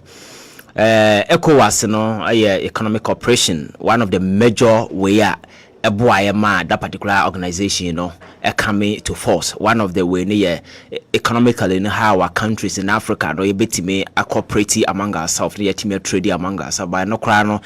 So we have trade barriers exist among us. Clearly, it shows that objective, till date, hasn't been able to, actualize. Then, watching you come to the political arena, one of the your friends say in crucial aspect, and also a boasebeya politically, you bet me a coexist. Now you coming up a form certain alliance, a bit me a boy a growth in as a form. So what now we are critical analysis into ECOWAS, the formation, goals, objective, vision, and as a phone, now what national analyze here. You come to a certain radical conclusion, say. Manu no abaye secondary to the organization because none and I bet me higher bold enough akase yetimi actualize it because you see these countries opting to get out of ECOWAS wasn't an event just people just wake up a day and say oh yeah get it out menoti kroma ya kan ya abahawa ECOWAS na lose focus and track na condone certain things wonne me yenim sese be na nkoye. For instance, we've seen situations democratically elected president in Africa. Your friend is saying yatwa ba yi omo they have mandate. Mandate constitutionally what term limit also. Some of these countries know the day go through first term, second term they find a way to massage and maneuver their way to ensure say they are able to your friend saying extend their constitutional limits to give themselves a certain lifeline. Sanema way incur a lot of rough discussion from a lot of people. And at that point, some of us were expecting say ECOWAS as a mother body, will move in situations and scenarios like this and resolve them. Yanim de si Côte d'Ivoire, circumstances lead to the coming of Alassane Ouattara. Yeah. People died. A lot of your friends are from Ghana and then as a phone. Now the last thing anybody expected from him is to give himself that lifeline. But after 8 years, we saw the hostile attempt to massage and manipulate the constitution and get himself a lifeline. That guy was never sanctioned by ECOWAS, despite all that has happened. Do you know what happened? ECOWAS committee, now he was an integral part of it. At some point in time, your friends a coup d'etat, AC or Dombo ya Krum. Are you aware? So delegation yes Sunday here to go and speak to the gentleman. That joker was part of the delegation. Now this is somebody who has your friend say what torpedo the constitution and massage giving himself lifeline. Oko extra. There is a coup d'etat somewhere, and you have the gut to send that particular person as an envoy to go and speak to. Do you think they will take you serious? Definitely. So the message was loud and clear, and there are several instances, several other countries. Akwaya Dombo ya Kokotuni, also the same thing. Alpha condemning as a form. Wako first time, wako second time. Extended the constitution because not anybody be over that authority and power. Sometimes these are sovereign countries. Won't mean for so and yet. But you see, the reason why we form these alliances and corporations is to be able to guide you with certain baseline principles. We know say these are the red lines. Ukoma, there are severe sanctions and near my guha a bit me deter. But when countries realize ECOWAS no cry a white elephant for so be and after all, you me free my day see. Because the economic cooperation among member states where there will be free flow of goods and services around our borders, and Koso. And now we are what Ghana now person wouldn't be Africa digra, den chance I will know be to China and then as for digra. Because that economic cooperation in your mind and a political is a music and so here can a man for a faso a book democratic rule komu and nobody is coming out with any consequences for Biana, then members will feel emboldened. Neko was no crowd be free, man. What is the worst that can happen? You understand? So I think there is the reason why these countries, go on that particular way. And Abra Kunusi and as a mother body, now we were expecting see a certain tone via. That particular way, say, try to bring these people on board, have some kind of friendly discussions with them because you have the right to transit into democratic rule as a forum. But we also saw that particular hostile attempt by ECOWAS. At some point, they were even deliberating say a soldier for air sa minus so. And no man penny na why you could na you too no free. You see, some of these things were just childish. Saying options and alternatives that ECOWAS was actually preempting to take. In the end, Nina Kwankosi aga.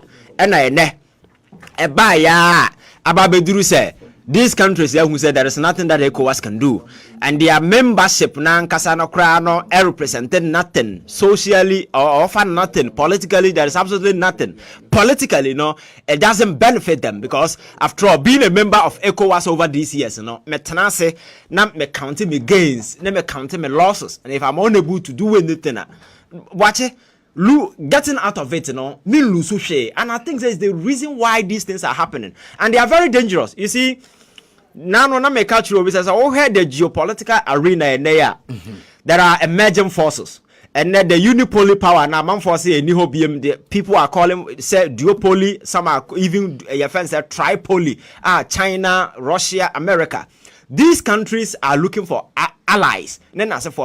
So such sharp breaks within our ranks, will definitely draw these people in. Okay. Go back and check how China Atimia infiltrated deep into Africa. And the kind of ties they've been able to build with some countries. And who said the Wagner Group, some terrorist organization within Russia Federation, and sometimes they were within your friend say Africa. I want to know or more boss some of the countries who buying. They were invited by these guys. So Africa as a territory, the partition now, of course, and they are coming back, sharing Africa among the global superpowers because they know say we have the your friend say the natural resources in as a forum. Say your banner or number for me. Alliance we will get Niger quite recently Wagner Group no buy are you aware say I want to know or supervise gold need to win as a phone now and do you think they will go free that's a phone so some of these sharp division among ourselves and to me why Western look at how America and the Western allies have been able to cooperate or more benefited. They are dominating the world and now Russia see our national start here build the alliance with the colleagues in as a forum because that is the only way. Recently we had this BRICS and also eba up. Ninyina ye economic organization people are just trying to put together. Sabe ya mbeha ombenya a certain united front. Me a push it through to get whatever that they want. Africa, yensuya lessons, yensuya nyansa free sadie we nyina as a continent. Yeah, so rich. We have all that at stake. So what now where the Africa your land size? I do know that Africa are 3 times bigger than the whole of Europe. Yeah. Are you aware? Bigger. 3 times bigger than Europe. When they come to natural resources, they don't even have half because Europe are some of the minority so. Yeah. And then when they come to human resource, the whole world, there is no single country when it comes to your friends saying human resources are because country the whole world our fertility rate are high. Yeah. 1 woman averagely 7 children. You can imagine. But what do we see? Niger for no. That is the point I'm coming. One of my wanting to be share crack to an opian idea or sort of ton idea and what be sounds akra wadi 18 years or ton idea the akwa hefa. But there is no future for that person in his country. When that country is blessed with abundant natural resources, and that's for them. So ECOWAS, dear Ben, what me amasa, and no share crab on things, so no beside ECOWAS. They don't even have anything to tell you. Because there is nothing sensible. I will be a bit me so I can say ECOWAS intervention in near my oye yentino. Yes, so they are benefiting here. And I think sir, it's a lesson. People need to sit back. It's not a matter of President Mahama engaging them and then bringing them on board. It is about addressing the fundamental issues now. That has to be addressed. I'm some member state I lose faith in the ECOWAS. I'm some member state any trust our institution. How do we bring that particular team back? Now share your focus. How members will benefit. Now so organization now watch it sometimes losing the membership. One kasakwa we show me boy. But who knows that organization you be free man. So ordinary, you expect that these countries when ECOWAS more free, no makopacho.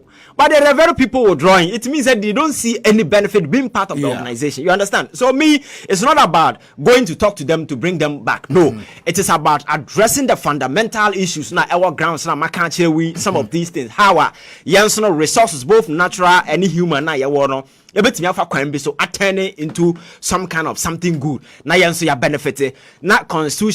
You find that in case now obia sorry now a massage constitution to get away. Obit me imprison the political opponent for no apparent reason. There is no upper power be free be back to exert power and influence. We say and this is say now and then as for we've seen the UN in recent times. Ultimately exert certain power and authority. You may say and enough. But we see those things, and these things are in place just to ensure, say, your friends in these countries, it may enya some leeway be. Yet, Kroma, African leaders are yes, some more international criminal court. Yaku do massa jail. Can you count them? A number of them, but there are other foreign leaders out there. More committing a lot of crimes. Abroad there, no high so. What was Obiakwa Jina Hague? Say you do not because some of the superpowers, they've not even ratified a treaty. America, you can't invite the American president to come up here because treaty nuclear ratify and then as a forum. So that uniformity is not there. ECOWAS, crime ban I see first ya boy ankasa ya hoban amaya whoever because ya just say ya mobra papa na economic bibia ni ho na kwaye ya first power and then as a forum no. And one there was a time ECOWAS got na ye meeting. Nkokrafo nko na gu meeting na say we mistake now kofa obi bag na bie ma eminua enu abehu no mu no che obi oye pharmacy. Anthony Minia na bibi aboko de Yamina de modachen me for sure mo say nyame adom ho pa Ivan Innocent say ECOWAS nkokrafo no committee as no for we bag out to me say as a BP adoni no so mana Ese yedo ko shefi anko anan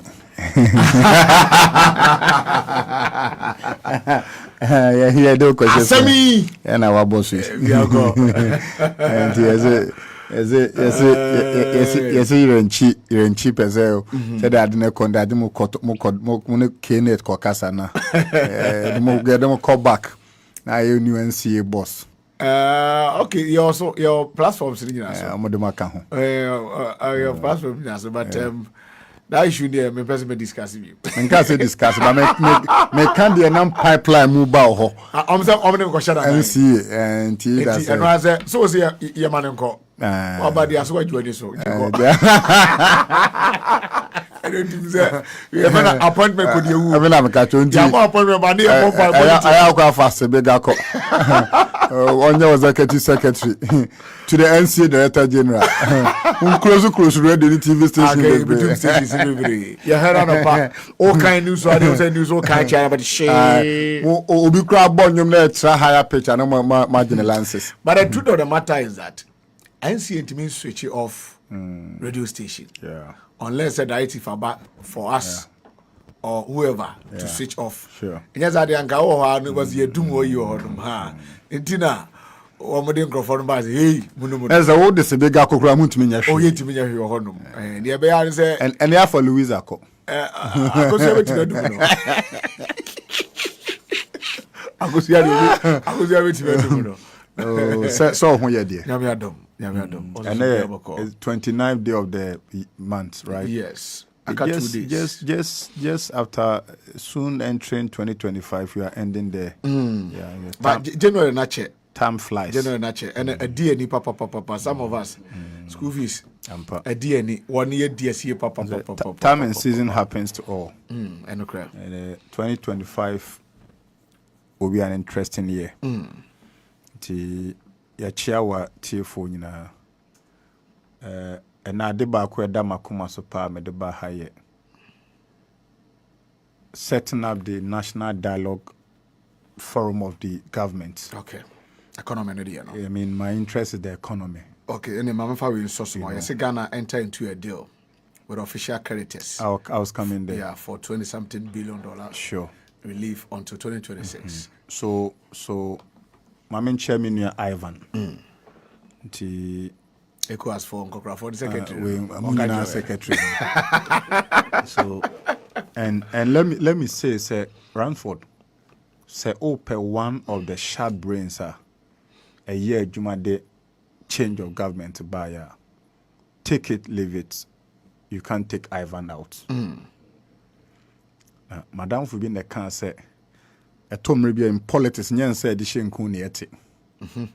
You know, Ivan became a force, especially people outside the country, will always want to listen to where His Excellency Akufo-Addo was taking Ghana to.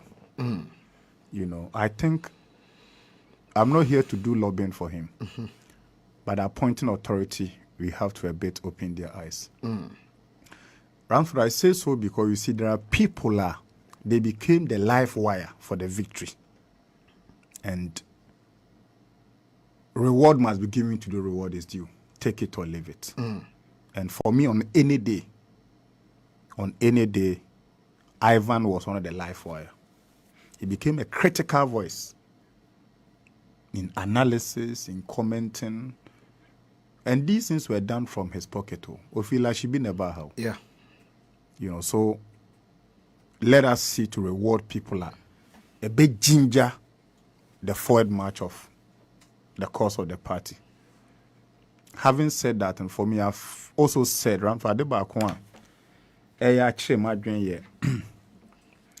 person living with disabilities. I always say, I think that asamna beauty Kyei ni nyina no menere na ye yo nti no enti dia all kan nyina ha no osafo sa no osafo sa no enti na me ka no enti dia all kan nyina no ja wo no mame na yeah enti no is this the other side way vice versa. So people should know say yes. From the beginning, those times on our platform to platform. That's it, but no. It's been a long time. Yes. Obiahuno. Ajuma mu no no bi anim. Yeah. Antino. Ode mani nwie. Ode yeah.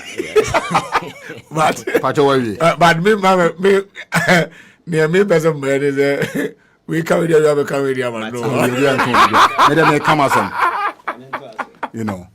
Now, so Ranford, the intro aspect in here, persons living with disability in being recognized under the government. Okay.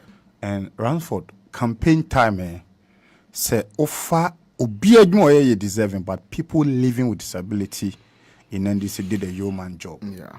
And in my view, from 2013 to 2017, PWDs were highly recognized. This time around, I'm not seeing it. It's true, Deputy YE CEO is a person with disability, but that is not enough. You are talking about a whole desk for the disability, 276 desks across the country. In terms of population-wise, Ghana, 13.2% of Ghana for them of either way. So when you reward such category of people, you are blocking certain future votes. Round for the one of your biggest fans on Fantima constituency, Jane Amakwesen, Amabenyuado. Yeah. As in country, so we are to credit man because of the data and the show. Metaman. And Tiama Benyuado is your child. Metaman. Osinyam yard ma by March no wakra. I see. O tuabet now also. Wombra. And to them naughty. Wombra. So having said that, Charlie, so far so good. I mean, Oshe preparation of government, ministerial appointment, I'll give the government 99%. Okay. On the ministerial, especially involvement of women, involvement of youths, regional balance, pairing young people with old people. The government has done that so well. But be a mesra abandon some fun and interest CEO's appointment because you know why? Most of the ministers are MPs. So more for most of the time they will be in parliament. Okay. But the CEOs not any ministers, and that will be the interface between the government and the grassroots. Some year Jumande cover And also ministers and party people at the party can relate. Okay. Until if you appoint a minister on your party and shut down having because the ministers are there for policy aspects or the policy but the execution comes to the agencies. For example, so far Pablo as a youth minister, he has about 7 to 9 agencies under him. Okay. You may not want me now Kwanyane Pablo share every day. But all the 7 to 9 agencies the management team appointment to those places party factor should be key. Okay. Because omuna any party man benya interface. Nti wanye careful na okoye mother for all, father for all. Na okukukuru bia de ne kosi baabi a you may end up satisfying certain class of people. Okay.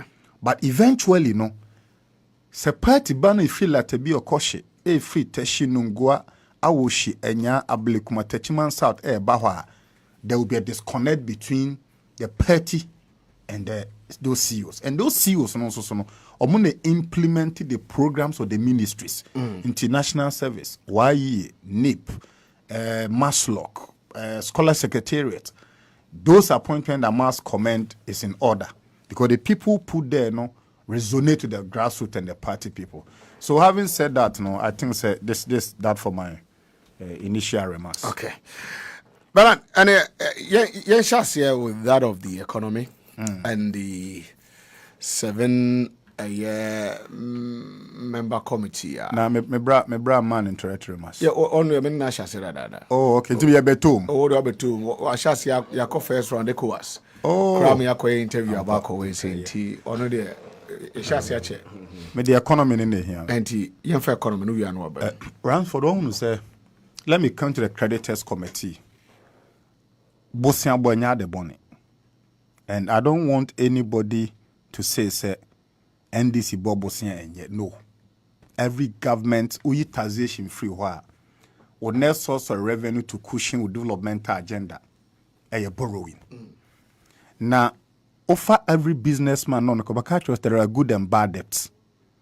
Every good debt is a debt as a secure or contractor. And no bit my yeduma to hoka. And I always use Commander Sugar Factory in Terminal 3. Sankan people are buying shares from Commander Sugar Factory yeduma right from 2017. Nka ba now Bosnia bia Ghana banji free Exim Bank of India no. Nka internal generated fund revenue inye free company no. Nka tuya no hoka creating more additional value chain companies. Yemfa Airport Terminal 3. Airport Terminal 3 from time the last NDC government esi Terminal 3 be pemon no. Bosnia bia banaji and sabani nyantua nwie a it is getting close to repayment. That should tell you, sir, enye bosia bo bia na ya de bone. The contention among for the kantia aban ye twa mu ne say a chunk of ne bosia obo no entimi engagement twa ne ho. And I'll tell you why. This external creditors committee Afenyo-Markin reach MO, you know. Afenyo-Markin be called member countries. Into member country, no. You met the OC, which is more like the organization for the mother umbrella. Into ABA China, home, Netherlands, home, Belgium, home, US, home. No, only almost signed the bigger MOU. Afenyo-Markin go into the agreement per member country. It is a 25 billion debt, and out there, China, the woman, you're saying, Netherlands, you're saying, France, you're saying, Korea, you're saying. Once you sort all those things out, no, and non just a man who to know. We a deferred payment. You can say deferred payment. O de car, but car o de no share will seek someone to your financial inflow, ne cash flow na. Won't meet all your debt obligation. You can go back to renegotiate. Into what the government now you say, Abana call renegotiating a debt payment timeline. In the timeline, you know, ya chima man say, oh, debt ananke was our service no 2025 no. Ya amount 2 additional year 2026 MP.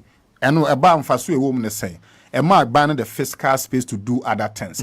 Ntinka sikan Kyei and Kadebe a half a coin, upper east coin, northeast coin, Kadeko service or debt in 2025. No, they are giving you the space to free that space to for other projects. They are mesra ban on there. Sikabia nanke was what the cost service the debt within this time frame. I am out the fiscal space no. So ye investment apply it into baby a bit material and who generate scam out. And for example, Yanko Cocoa Setter Dr. Randy Abbey, this goes to you. Cocoa Setter has become a cautious way of raising revenue for the government because every year no cocoa syndicated loan. I don't know whether said car abana bregu hono or say service no anytime soon. But the cocoa sector say we make investment each seasonal year now. The returns come within 12 months. They go free be October be cocoa season. Enti say we cocoa road, free fertilizer, agrochemical, mass spraying. Whatever you do in cocoa sector no, within 12 month cycle no, it comes back.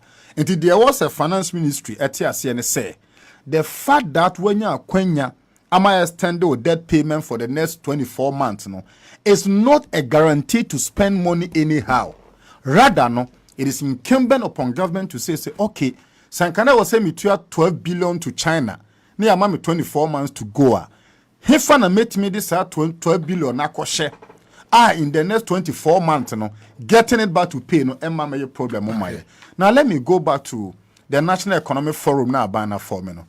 Now no me say former finance minister Honorable Amin Anta was taking a position say NDC aban F4 National Economic Forum at the HRS say His Excellency Mahama nim their work economic management no na uni any idea.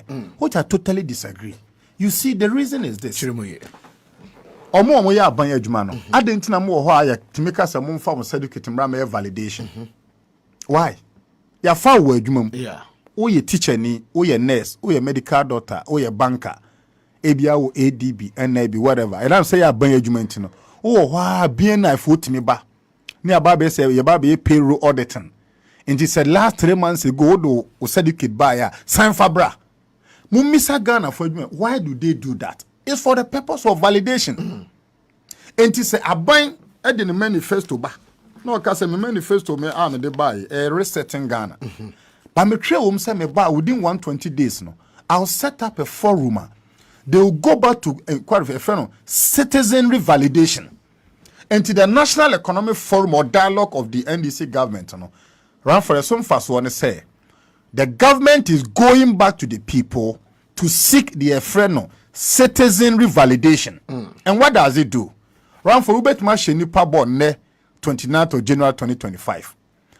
A year later, Bona Odishe Nipano, you may not need to implement that, but you can do it in another way. And NDC are buying in 2024 share boss say, oh, yeah, National Apprenticeship Program, Women Development Bank, a Jumera policy, 24-hour economy.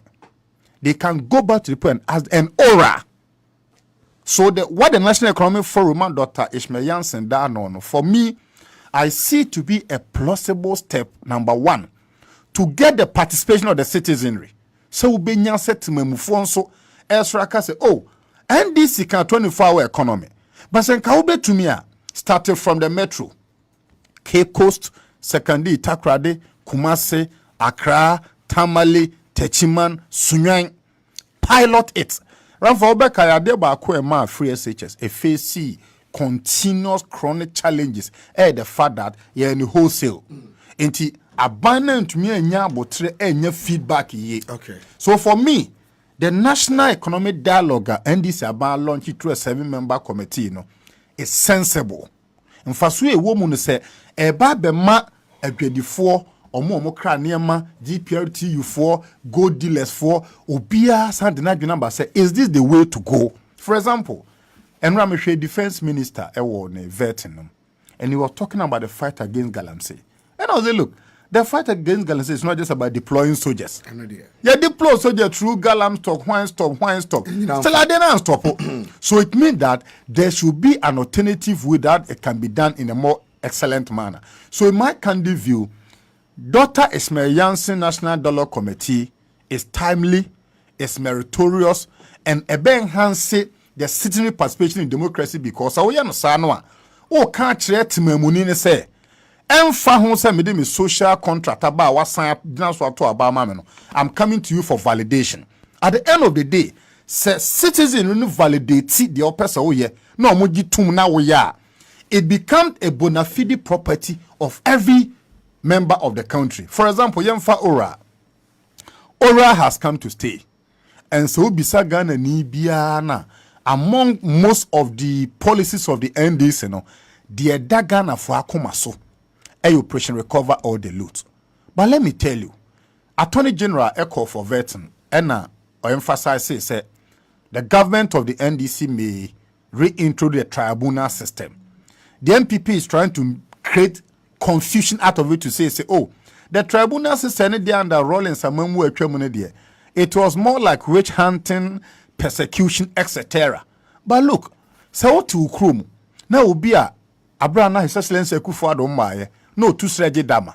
Now within a short period of time, or see mansion or talk as a hodwa, you must begin to audit the financial lifestyle of that person. And the ora ne yetrim papa Ghana for assume. So come back to the citizen they may even tell you where certain hidden assets and property are hiding. Okay, but before we inform CCS, President Mahama touch it down. Okay. From a year called Tanzania and or call a year Kenya and or call AU meetings. I mean, say how they are Addis Ababa, Ethiopia, they on Tayano. Or touch it down CC our airport. So live feed, also producer Behena or the Atoso. And I've seen Mame Marietta Brew. I've seen Standowe Chief of Staff, Deputy Chief of Staff. I've seen the security for Nafi. So cameraman the DHD now. See, I'm not say President Mama etu kwai over the weekend. Afenyo what touch it. Chief of Staff Julius Debra and Edina Dima on the red carpet. No, one more nam so omo banti. Okay, so what trying to come? What trying to come? Now we know. Ghana, your presidential jet in the choir. I've seen Felix Kwachu Fusu and I've seen so opposing here within a cheers, a former Kofi watch it, right? Yeah, Nathan Kofi watch it. It's Watani came more Makofano from the airport. It's President Mahama touch it down from a year trips outdoor choir within the Africa continent. Yeah, Bio to us all. Okay, so Ranford, Mayoma, His Excellency Akwaba. Na Akwabi was here there we day here. And now His Excellency is to build an international reputation that will make Ghana attractive. Na Abra me banaminia Ivan Kasaba ECOWAS and people exiting ECOWAS. Yeah. The fruit of His Excellency Akufo-Addo do no swabana ECOWAS for ababetie. Because you cannot go and ditch and a West African country to their former colonial masters and later want to play games with them. Now, having said that, let me still come back to the National Economic Dialogue. Yeah. And before Akwanya we swas Ghana for say, any moment Ghana for better the timetable of the National Economic Dialogue, let us get involved. Because you see, nobody the monopolist of intelligence. Obiani ho ye nipa ba ko obeka so no nko na adwen betima chekere man no. We must seek to contribute through the democratic dispensation. Look, Oko Singapore, more philosophy be said, you must democratize wealth. How do you democratize wealth? You can democratize wealth when you allow the people to participate. Enti abambia economic policy or the babe tudra so babe ya ma. How then do you get the people involved? How do you get the people to participate? How do you get the people to participate? And when I mean say Dr. Ishmael Yamson committee must be embraced. Obi pia our further ideas a bit more boama man and teacher ya course no open up. And then let's thank God to say, but for the intervention of His Excellency John Dramani Mahama, Dunso would have come back in a very bizarre manner. But through his intervention now, Dunso is not back, and Dunso will not be back. Inti we now follow into the bigger national economic dialogue. Okay. I will personally be involved, but because you know what? We must get the validation from the people. I was said Ghana for no medium promotive fem here, 57% plus and 38% if you vote for the MPP. No, I was say come back to them.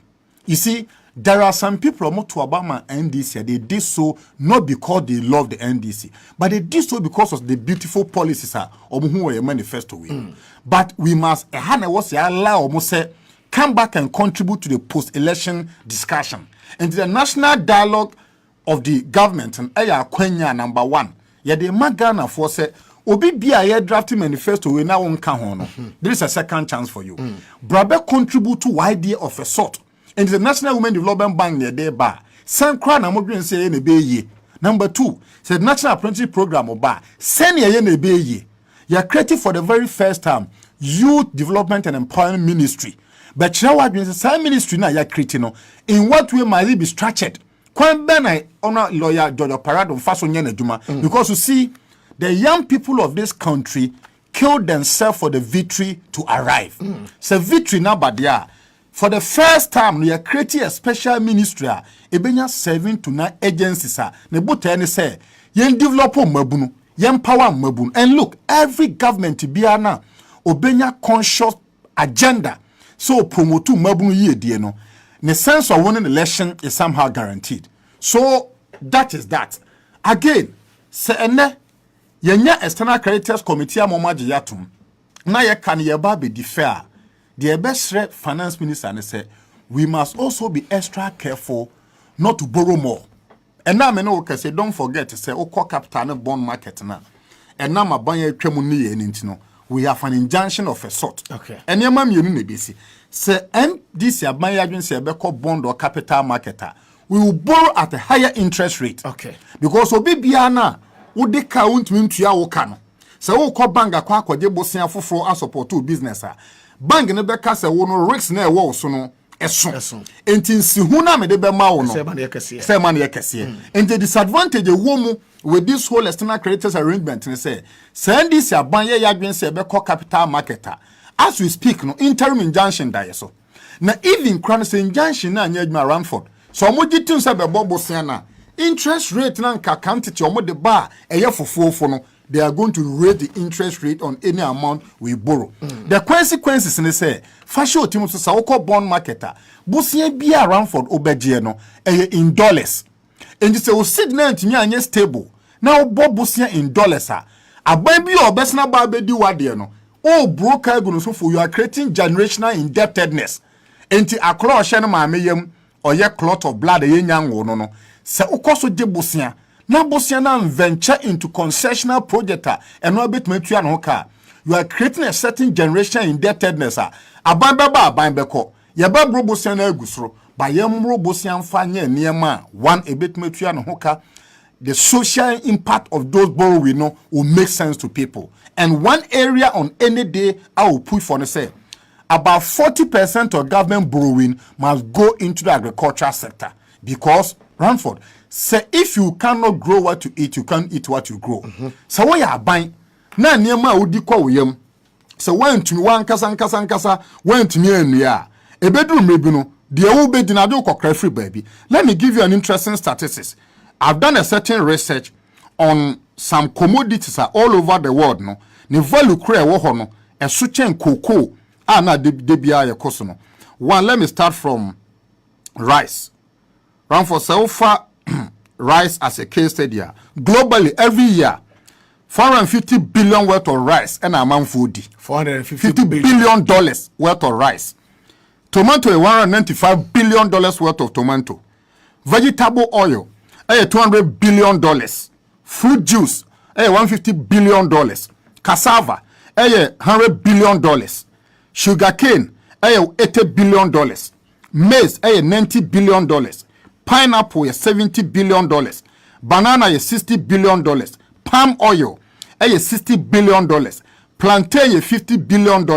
Yam, bayre, $40 billion. Sorghum, $30 billion. Granite, $20 billion. Soya bean, $15 billion. And today from Bloomberg, and I'm in your report. Okay. It should tell you, say, Abane ya say you go you focus on agriculture. Near on commercial production. Near be produce rice, tomato, vegetable oil, fruit juice, cassava, maize, sugarcane. The dividend that they be brand mine is immeasurable. They try to Musa Dankwa Global Info Analytics. Or the survey be about beto abonten. Na ose selfa afi remittances if freb amanone buy. Now they compare foreign direct investment. Remittance is from on the buy, you know. Almost 5 times foreign direct investment. But into Becca say, okay, what is foreign direct investment? Obi wa manone ram for do be no person money sika obey investment to Ghana and only FDI. But obi so ho what to kwa Okudzeto Ablakwa. Okudzeto Ablakwa no or the scare money fee. The Musa dan to global go that is do say foreign remittances for 2024 stood at $6.65 billion for Ghana. And we have foreign remittances. Okay. Amount for a woman no mudi scare money fee. 2024 no Ghana for this scare money fee nkwa na ye $6.65 billion. $6.65 billion. Scare amount for the money for Ablakwa ba Ghana. Yenti ha FDI foreign direct investment or more mubesisi companies on be invest in Ghana no and only $1.7 billion. So funny average is almost $5 billion net excess in favor of or more this money fee no. It is a way you buying and now you can say no. There's more deportation going on in US. Into US are buying a deport to nipa bebre. Bianco fee.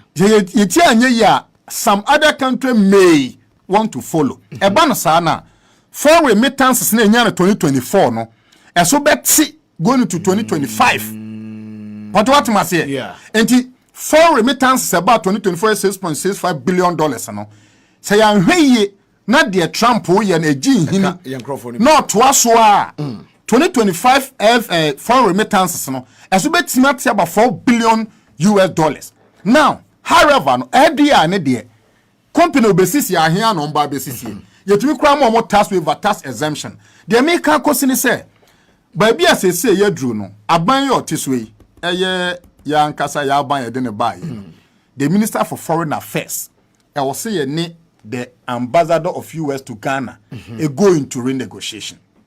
The reason is that Ranford Siema ye deporto amanfo begu Ghana ebema unemployment rate no apeja at the civil right at the social vices beba inti the American question is say it is true Trump decided to obey the portal amanfo.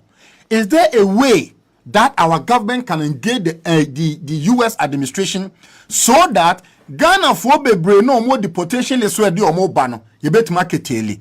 Say yes let me say it on this show. Foreign remittance September 2025 no it will be less than the year 2024. E bana sa so so a ban revenue or pay e dia chechire man 2025 no there will be a shortfall. Okay. Maybe so a question we na menko na fi me ne Ivan ento aso honom. With regards to a year OMU aban akosane. Yeah. Na ye postpone your debt to billion plus dollars. Yeah. And they are next year no. Yeah. Arrangement no man ya mo yesika sem hold money cons no. Yeah. Are we going to pay extra your friend is saying interest on that money? I want to say and I send a transaction at year. A lot of international transactions must pass through Parliament. Okay. And minimum po Ghana na mu sign yet. Okay. Whether it was the president himself, or chief of staff, or finance minister. So finance minister sign here we are. Afenyo-Markin called the member country agreement. All right. Yentia se ha. Yefe be creditors committee. Yekase creditors committee. Abra Ghana kwama no kobo obosan o bond market no. Countries bebre ne kambo mu beto o bond no bi. Countries no na be free France, e be free Netherlands, e be free Belgium, e be free UK, e be free Asia wherever. Omo wie no mu nyina kabo mu te se okay. Yesika a wabebo ye bosin no. Ye te CC creditors committee, official creditors committee they regulate bosin na waboye no. And na ye kasa no. Sa committee ni nyina ne Ghana ba kwa aksetena dia tum se kana ye de no nyade ye betumatua ne ba ye betua. And ye ni tua mu no. Ya send your friend say the general framework. Afen na Ghana ban ne ankrankre country say what OCC num enti ebi as a Paris Netherlands whatever woman. Ghana finance minister is going to engage them. Oh yeah, I'm sure say because I say international engagement, they will lay that paper in Parliament. Then Parliament will ratify certain agreement. Parliament ratify Vienna went yeah. It may come with certain concomitant effect. Ebi bet my den.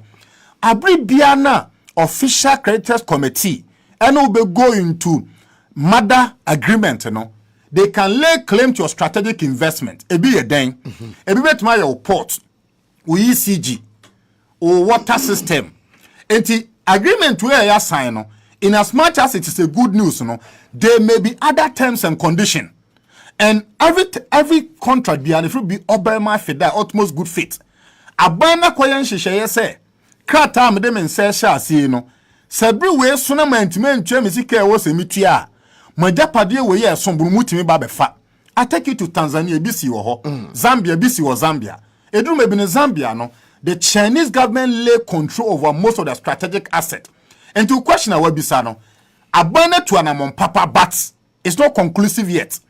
It was said in the coming days, Ghana, Bama Ghana for who say, deferred agreement na yako sign, what are the explicit terms and conditions?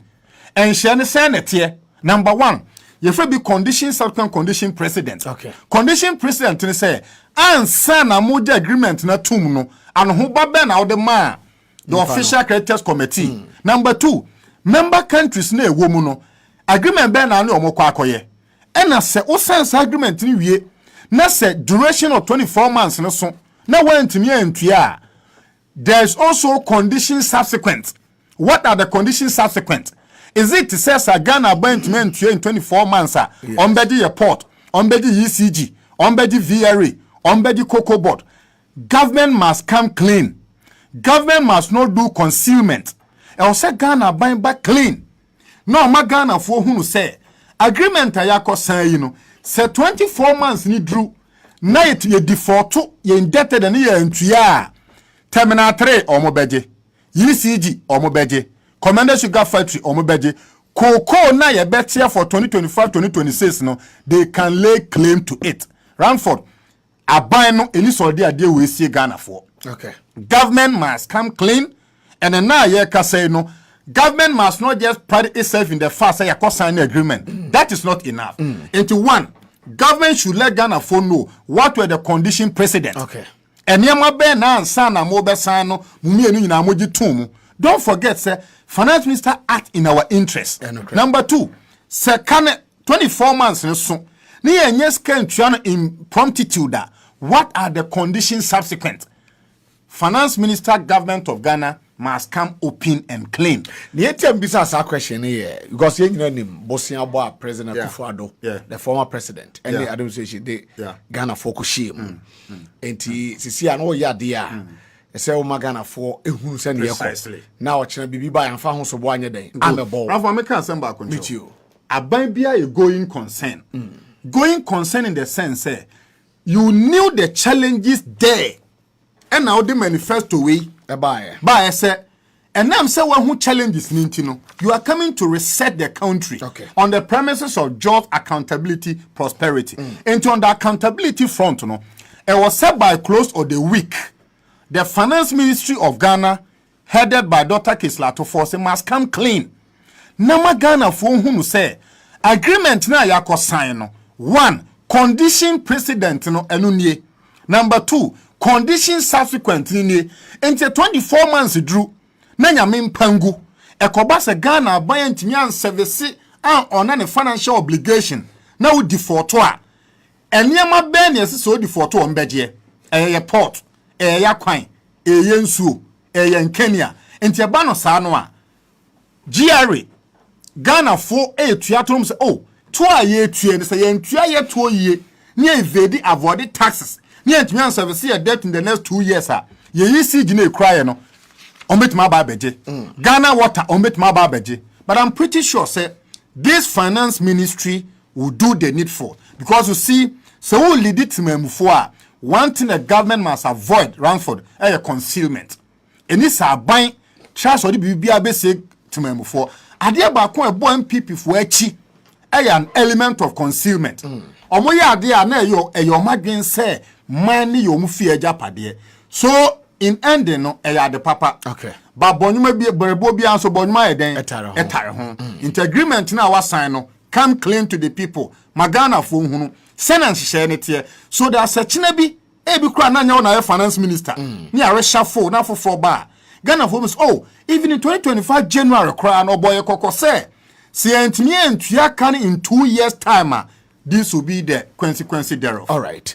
Bernard Oduro Takyi, a certified economist, also a member of the NDC, Dasin Padaka School, say and they open the best Wasiru Media Center in Ghana.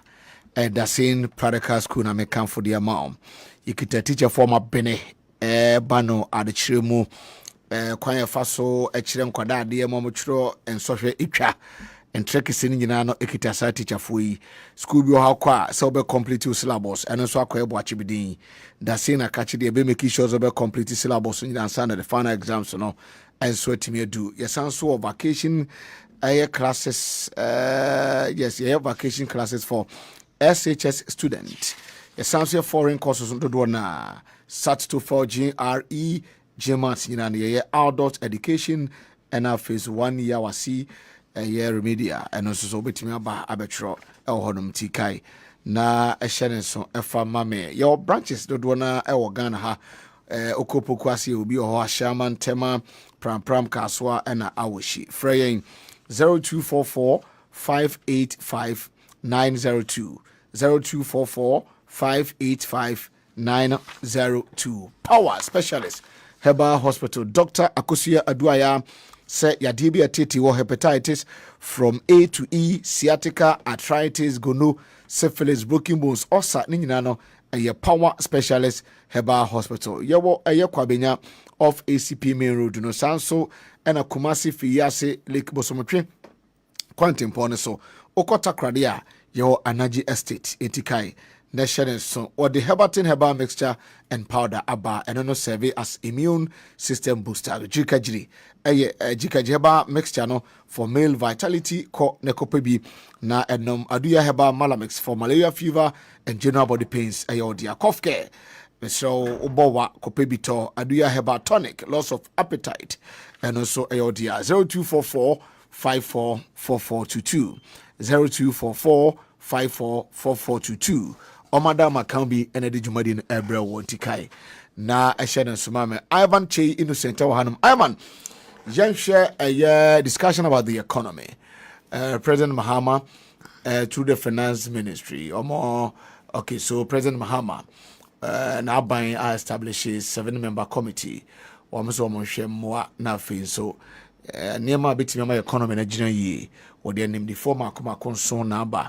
Say omo stakeholder engagement na omo frefre microphone trance na the best way economy no be for journals because you need economy they call elections in 2024 afei so creditors omo shia ye car sesenki tua no 2025 ye to be asheda e dey call next year you share the good and the bad as far as Sanya are concerned. The decay, Mamenka said, to a certain extent, you might want to say it's a good step because it gives you a certain space, but and also show the extent of economic situation in Ghana ye wom at this point in time. Prior to the elections, and I think na utie na most of the argument that we were making a center on the current state of Ghana's economy. Kwanya abanya faswa bobu siasebi yanwene ho all the warning signs were quite clear. So Ghana was descending into the abyss, but these people ain't ready to listen to any of the reasonable analysis in semana manfoka. So I'm also bobusiano boya but could do a pointer. Now we need to say throw your hands in air and say hey, we've given up, we can't service our debt. But watching my room said answer na COVID World Bank country director sounded the alarm bells at Ghana your debt, looking at the trajectory and your economy. Your debt and sustainable, and that we needed to do something to remedy the situation.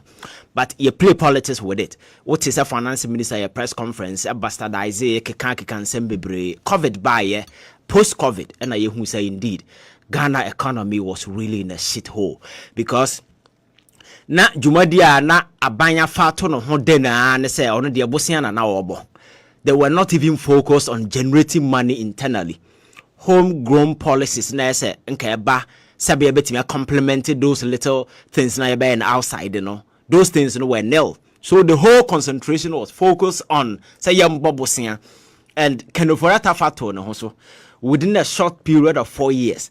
Now the gentleman alone I go into the bond market I could raise over $11.2 billion abakrom say. It trigger a whole lot of conversation. COVID buyer, a husika buyer. Then subsequent to that, now there was no way between and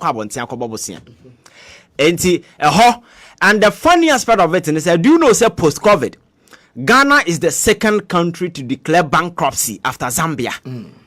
At Samreno, na ya dodge common framework initiative post-COVID World Bank ne IMF kabom ka say okay COVID aba ye name the impact. So some of the countries now move facing debt distress, momra na mo enter into this common framework. IMF ne those countries will negotiate on our behalf. And these countries will negotiate on our behalf. Sabeya your creditors will give us a briefing space because omunim COVID and the impact. You say a proud nation. Yada young because your people will say hippic women the idea so we didn't go until abra ya call 2022 say ya call raise Eurobond to be one more cast that is when Kenoforata saw the need say encore but that dana ya shut it door then we needed to use other means to enter and this agreement here ya can once a part of the common framework initiative ya kofa window no the agreement not proud to say IMF sika no beba. Now that discussion was going on, but it has been formalized. So it's a discussion that has been going on for so long. And you formalize it through this, your friend saying, MOU understanding with our creditors and so forth. But the funny aspect of it is and resolving the issues, all the issues.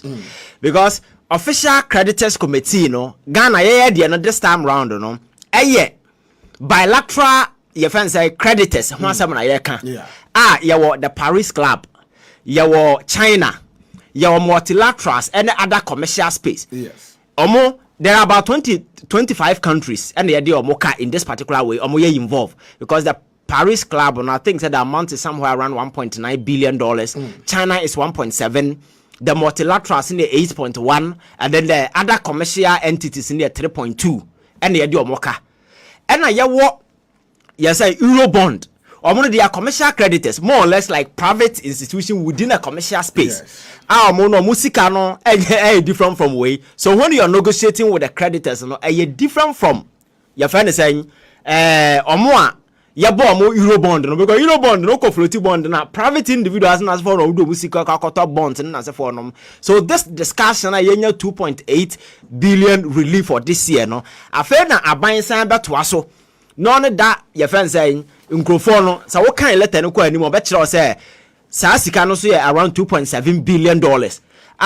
No more in the coming months, you bet me a baggy agreement. Now, which means a side and side, Nini more be and I think this particular way, a step in the right direction. Maybe this agreement will inspire those on the other side to also agree with us.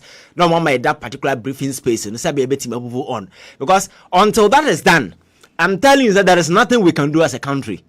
Because I will have the amount of money I say the service your debt. Senka Sanyama way you know watch Sika Ejin Okrom when you are come into a cow. Sika Ejin Okrom when you are now be someone say Quine Ben a new government and all be faso abayen say but American as when government changes like this, there is a goodwill. Emma, some investors confidence in that kind of hope. Say, okay, there is a new regime this time round. No, we hope say they will do things differently. Sabaya, Nema Ebekoye, and I think that it is at the back of that particular your friend is saying hope, no, and some of these creditors are coming on board. I more agree with new government, hoping say the initiative in as a form my yedi go akwemuno. Enti, and at this particular committee, I can't want my President Mahama Sati Api. The sole focus should be on homegrown policies in the initiative. A bit me still for economic growth internally. Sebaya your reliance on young Kobobusiano, ever cut it short because on my bien who are oh Bobusia giddy, I would be ye, ya Mobusiam fine ye. And now, oh Bosium. Nase, where I just say you can borrow yourself out of a debtor. Nasa be as a win him their way. Because you can't borrow to service a debt and no certain things will get. No, we need to institute proper economic measures. Ebe focus so on yen kasa how ebe timia turn things around. Ebe who say enema koye. Because there be a me analysis. I tell people say there are countries or more yes anema we yamana ye. So why can't we do the same thing? If I take you back 50 years ago, you know that China was one of the poorest countries. Or Tanzania who said I have the numbers. I can leverage my numbers for economic growth. Because Tanzania who said numbers no one, even America cry different. Yeah. And this is a phone I have a lot of people to buy my phones than America.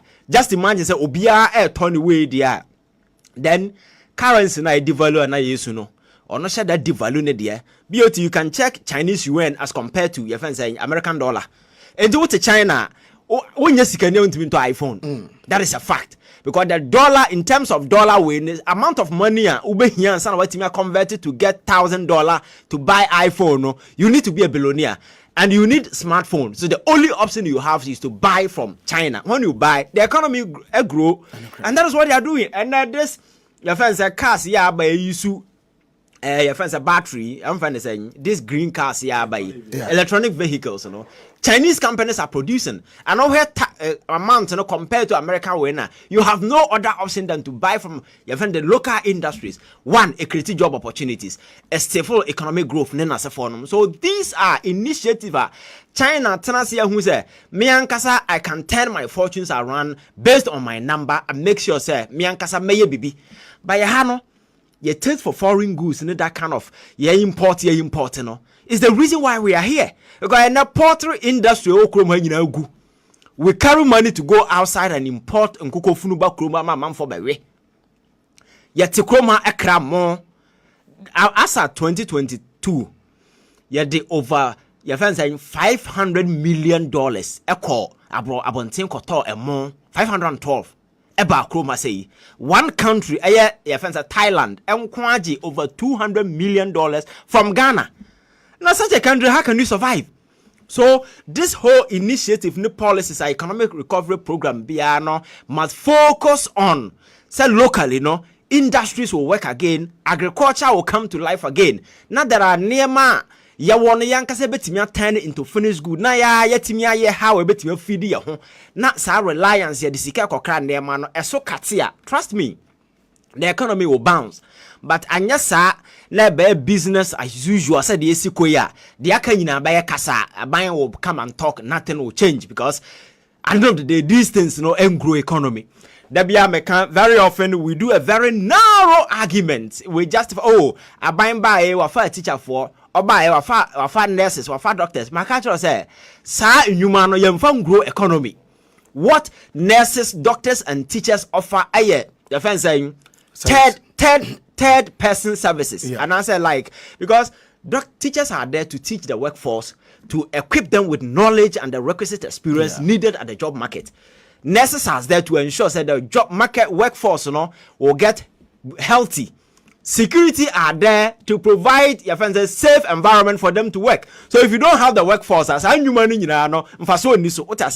because you need a workforce that will work day and night to ensure, say, something will grow out of the economy.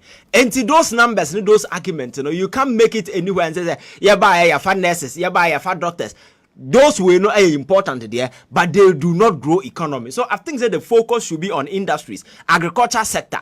How do we incentivize young people and ensure say we provide them with the machinery and the necessary tools farming and as for in a larger scale.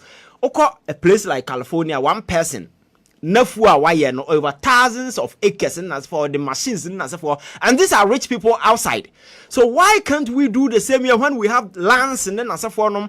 Yet the man and recently to your politics and people are bold enough to say masi hostel makaya ye for my yesia makaya ye for na bisan say kaya ye a bad a byproduct of a staggering unemployment situation that young people are facing in the north. So why don't we focus on addressing those challenges, making sure that young people will have something doing rather than coming here to do kayaye na mum yakosi hostel amom so monko dem na omodi omo life anu so mon kayaye. You see, these things we cannot continue. So I think say anema we are course within the economic space ni nyina no should give us a reason to know say over the years path na ye nam so no affiliate. And we cannot continue this trajectory because there is absolutely nyansa sembia no how dey ya bobosia to the sense that the last time almost somewhere I think July 2024 now your debt and I'm over bare 722 billion Ghana cedis. Now we say how sustainable and this at some point in time IMF no World Bank projections it was around 100 over in terms of our debt to our GDP.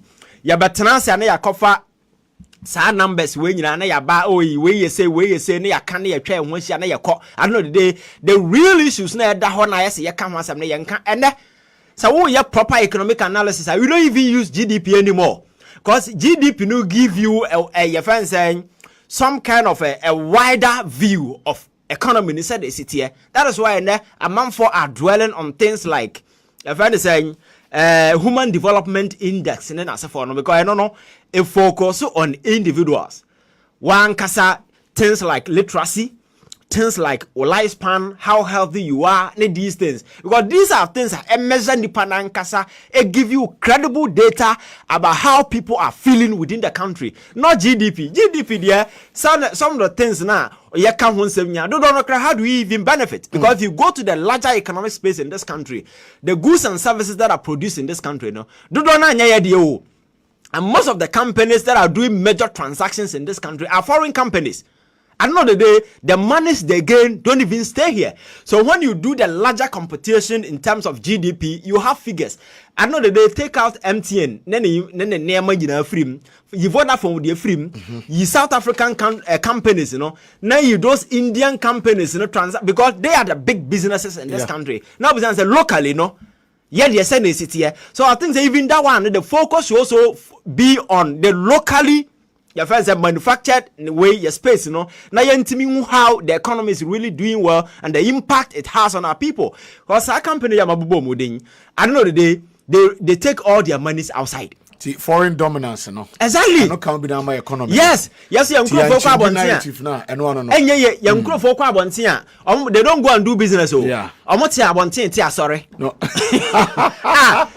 South Africa, now, no crack on the saying. yes. Business South Africa for how will be more kese na se for sorry oko US or kwa school dina or kwa han team and babeso do na de ni chesensem hunu kwa amam for baha or be a big business and we also you see your work ethics we need to change and realign them. Unia, there was a time I call more biwo your friend saying Janshi Spinters Road so BOT do you know say Oduro Sunday na ebumi mama for tade. Okay. There was a time and no pass Sunday and me se me pe Oduro ato or drugstore. Trust me, the whole community, not a single drugstore was open. Obi atum so kwa sorry.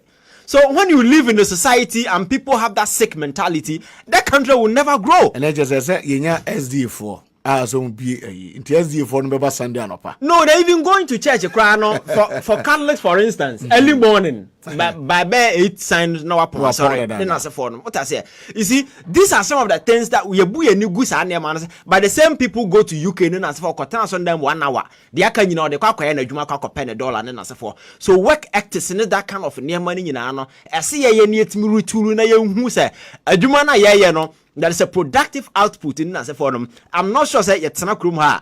You bet me a gauge a juma ye. Then the productive way returns a yenya. But no, the amount of money you push into some of these enterprises in as a forum is so huge. So another day, it's like the country is running at a loss. We are not gaining anything. That is why there are always gaps for us to look for money to finance. Now, my yeti. Budget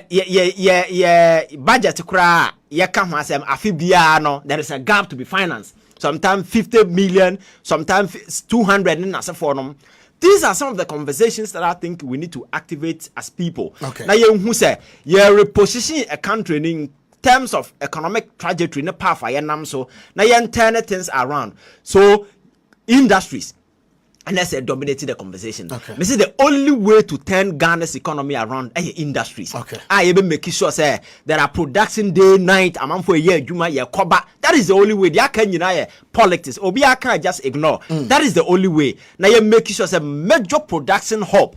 I will come here amount for air toy and kasa ye nema ya ye produce na sika esa kwa bontene so beto. That is the only way you can turn the economy around. Okay, Ivan Medase messages kakra ha Paul D say RKB, BOT, and Ivan, you guys are too much. Mesham live from Enzema, Aye Kikam, Elembele district. Marcus Takyi, born in 70, Amam Samuel Okran said, BOT, I agree with you 100%. With a question, also there with you. Question: are the chiefs ready to give lands to give lands for these agricultural production? Especially those in the southern part of Ghana. Land has always been a problem in farming. Or also the our day Abba, I don't know. Then also your Idi Muhammad say or Shajmani live from Saudi Arabia. Or also the our day Abba, I don't know. Amos Na say or live from Osuduku Asuchare.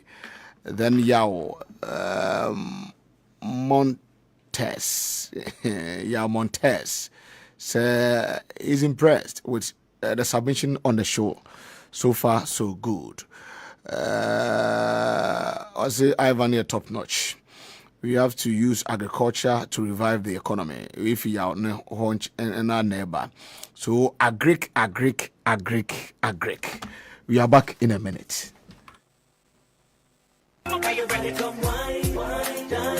Gianni Panina Fee, your Mebe Restaurant and 2 a.m. sounds. Mebe Restaurant in Kwane at Dipia wa Ghana, what General customers at home, F. Sumo Sompa, Ghana and Yani Biara Ubenya, what Mebe Restaurant and 2 a.m. sounds. A bunny fufone Ghana and Kwane and Biara, jollof rice, plain rice, bankuni tilapia, na ebano and piscine palavasosa. Oh, no nonsense. 596 008138 0596 008138 Terra Care and Vision Center. Was say maybe sao say uyubia osha adia ya na sebi obre pansa no ahwe wani so yo wisi tipaye etai paw oti etimi paw pa what is say ani bo aya ne kotrim entu bia woni ya de bia no sebi na ni tita pa no na sane ma we say nyina no ewo aniem what you say internet sane ma me boss yi uyubia ofasa ha no bia the Third Eye Care and Vision Center ye offer comprehensive eye solutions intikanation so ebia ye mo new glasses advanced one eye papa and bo for more Third Eye Care and Vision Center your skilled optometrist and I sense use modern technology be ensure say you're more top notch care for all ages what I say and found in fear with the DVLA you want a accredited center for eye examination etikai. Look, we all know say ora yeduma. mercenary medini. You see? But ye money koye de do to punibia, an element of witch hunting, persecution, criminalizing people when there was no element of criminality. There is no Ghana to build. Dear lawyer, Attorney General, I give you credence to the fact, say, the MPP government wasted our time, our years, and they were on the mission of clear political propaganda. Obiako procure fertilizer. Precisely. Oswako for Obize make fertilizer a fake. Now in Bibi. And yet, Nipa number was fertilizer ne bojuma pa. Intelligence amanya say abrana to puni free sono. Or crown second makumako 1 million. Wow. Cutlasses. Anko de check kokokua for. I say it wasn't a prosecution, yeah. You can't touch it. That's true. A caveat was issued. So the Attorney General why you know, you commando. The best sense under your jurisdiction and watch, the OSP and every state institution say UOCO, Financial Intelligence Center, National Intelligence Bureau, which is BNI formally, you want dispassionately. There shouldn't be element of political persecution. There shouldn't be any color of witch hunting. Masa, so be a real manisika, said the Mrane Kano, Fan Farm Raquens. No. Bama Manen Koye say, we cried the air around for that you bet made the president. Yeah. And yen destroy the carrier ne. Said the bear that in the president didn't to me, Maso. And look, Ranford come to think about it. Alaji said we are going to go one of the accused person, and I come and know you free man. No only Heritage Bank mebwa. Yeah. Na omo de the case in the Guinness revoke the Heritage Bank license. Emma Ghana bank tran the sikaso. You're right. I think over 100 billion or so. It's a certain amount of money. I don't know the actual, but around 450 million Ghana to 1 billion Ghana cedi. Ye Mr. Ghana bank said the guy can now file a judgment debt case against the government of Ghana. What do you say? Because omo de the case na na court no. And then revoke the Heritage Bank license. And according to Mremono, the very door where we need case, it means the premises be a Ghana bank so the revoke the license is untenable and it cannot stand in the face of the law. And it may be so. Since they see a lady said we're going to go sorry. No petition Ghana bank said revoke the Heritage Bank license. Oh my me boka. Me file judgment debt case against the government of Ghana. Who loses? It is the state. It is a state. Until was Attorney General, former Attorney General say no, that be I say I didn't be charging me causing financial loss to the state. Having said that, when you so called baby na say dua kwakua and sitina say wu ade chia ntekuma ntena say ntonko. Every appointee under this current government must also realize say bibi da wanim. The aura must be a two-sort affair. The aura must not seem to be only targeting previous government. But the aura in it quest to deliver real justice and to recover looted amount, cash, land, whatever, no, we must also target our own. Until ministers, CEOs, ambassadors, board members, presidential staffers under the current government, no, aura na abano, amba ma MPP fonko metwemo. Because Ransford, so ye deacon or ye elder. Now kwa Sunday mu ko preachi, say joma monye.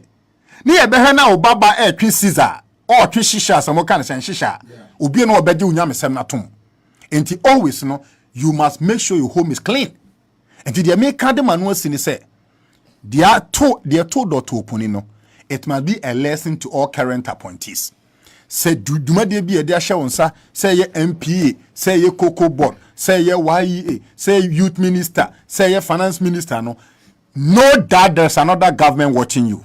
That government can be this government or future government. And for me, you can make yebe to me or na ye jumano. Ye placing more lens on current appointees. Or more the law will deal with them. If they misappropriated fund, embezzle funds, stolen, they stole lands, whatever, the law will deal with them. But set me checkmate ye na corruption buffum, embezzlement buffum, misapplication buffum, looting of asset buffum. Ranford. This government will end up to be one of the best under the Fourth Republic. All right. Ivan, your family is also not figure, sorry. Yeah, I think that are not BOTS. I think that there is something that we need to caution ourselves. Because I don't see why your more be appointment. You see this fanfare, your GNE, that kind of jubilation, giddy. But yeah, America do no things are different though. That is why I told you, sir, governance is a public enterprise. Yeah. Citizens are at stake. They are watching everyone with bullseye. So I think, sir, we should be focused on the mandate that has been given to us to deliver. Because at the end of the day, Ghana are not going to forgive. And there wouldn't be anything to justify why we fail or we didn't fail. Trust in Ghana for a committed to president, unwavering, absolute. And I think that focus as a driver, whatever thing that we do. Because in the past, say, I say, Oba no the day, consequences be anywhere. If you're able to create a certain conventional deterrence, na man for who say don't say ba man or mind sikam a whole consequence in here. Yeah, did you want any show on sakra na ehubeba mu enya nigye.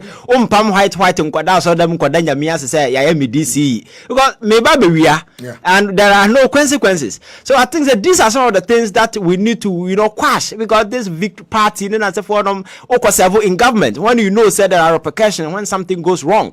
I think we need to do sober reflection. What our priorities are. Party loses, exactly, and no party is going to be in power forever. I could find 8 years or to I think we should be guided. Now this whole jubilation and as if I think we need to cut it because I'm fanfare. Parliament. I think we need to democracy try to be able to sanitizing institutions and make it better.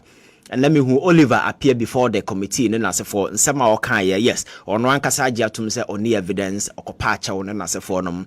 And watch it in recent times you've seen a lot of public attack across our parliament and as a forum. You see, you might think that a man for any in this parliament, but we may also have to look at the other side of it.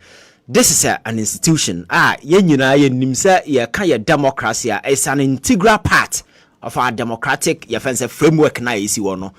But why say consistently parliament abaye a subject of public bastardization or be a bastardized? Why? Because neema bakwa na mienu a ekoso within the house to me uphold that trust and the respect that the house deserves. And it's the reason why, for instance, Besine, I'm unable to explain why I ever go into elections in 2020. Now you boni patuo.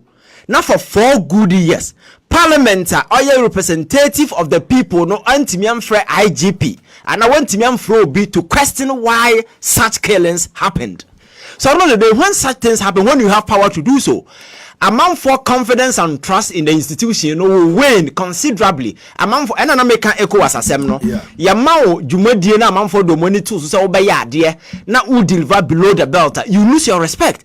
And in recent times, we've also seen commentary from some honorable members within the house. Kwaya mofaso mokasa, kwaya mofaso mo engage others in as a most of it are unparliamentary. And enya adea inspire respect. Man for bebu. Now why to house no move? Do you expect somebody to respect you? So I think there is something that they need to take critically.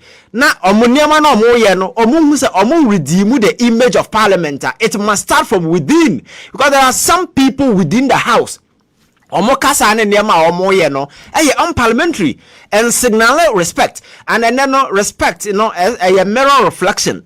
What you give in is what you get. You say, won't mean for some pinti wanim. Now unkojina your friend say ashashanim now expect to say your face will be black. It's not possible, you understand? So I think image, if they want to redeem the image of parliament, they need to purge it from within, start from within, and make sure so the prefix we use for them honorable, they fit that description, they live by the standard of that prescription before inspire people outside to show you respect.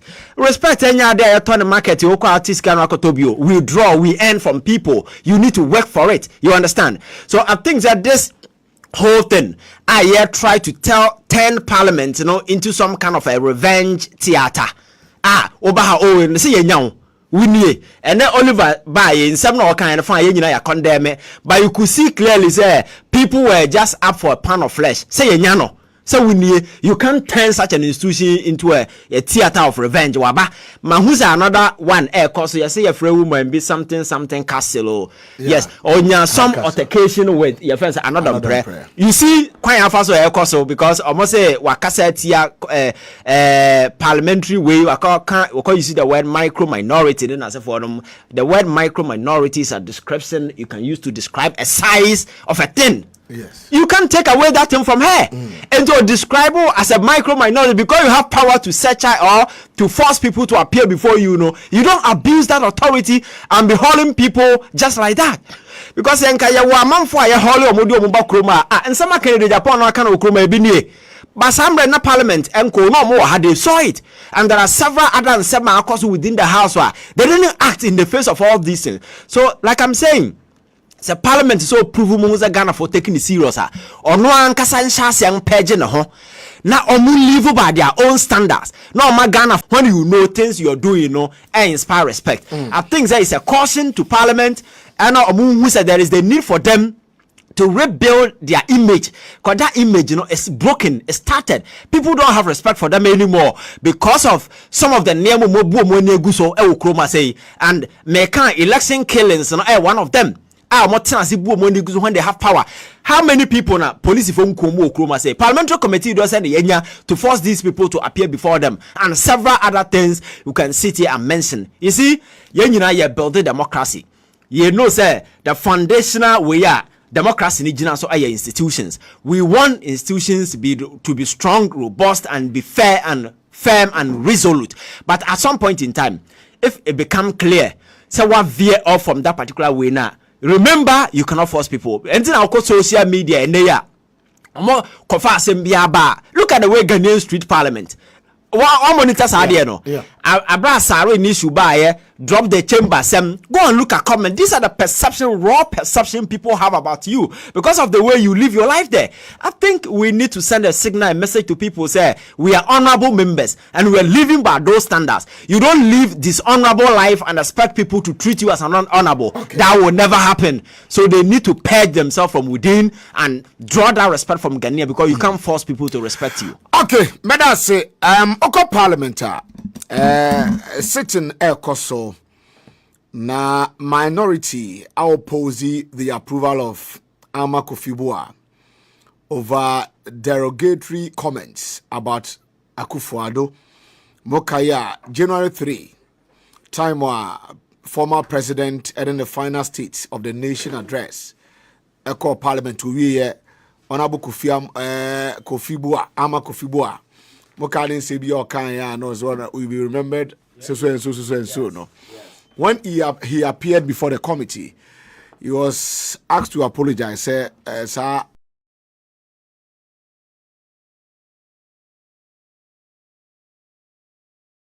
believe that all was. I like the fact that now CHAS, Conference of Heads of Assisted Secondary School, now they found their voice and they are talking. I like the fact that President Mahama himself has said that now people should be free to talk and all that. So there is a certain burden that has been lifted from all of us, and people are now free to go about whatever they have to do. And I'm wondering, how can we make this kind of mistake in 2016 by bringing into government President Akufo-Addo? I'm wondering, it was a flaw in our judgment, and I don't think that we would ever repeat such a monumental mistake we made.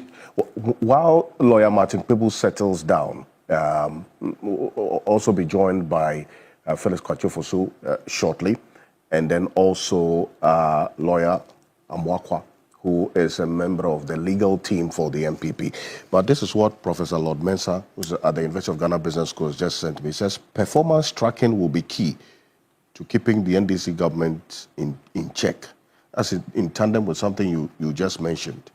Beyond the leadership showing that example that you have referenced a number of times, what should be done to ensure that also trickles down to the many? Because yesterday, in fact, the first time he swore the first 6 ministers in, and yesterday, he's reiterated continuously that point about they not showing arrogance in the discharge of their duties. They must show humility and so on. But beyond just that charge, what has to be put in place to ensure that there's performance tracking, and then also they are living by the example of the leader? No, you see, so Lord Mensah, my colleague, good morning to you. It's important for them to tell the whole people of Ghana what they went to find and what the state of affairs is, so that we can use that as a baseline to judge what they will be doing. As you tell us what you found, periodically you should also be telling us what you have done, okay? And then comparing, so that we'll be able to compare what you found vis-a-vis what you have done.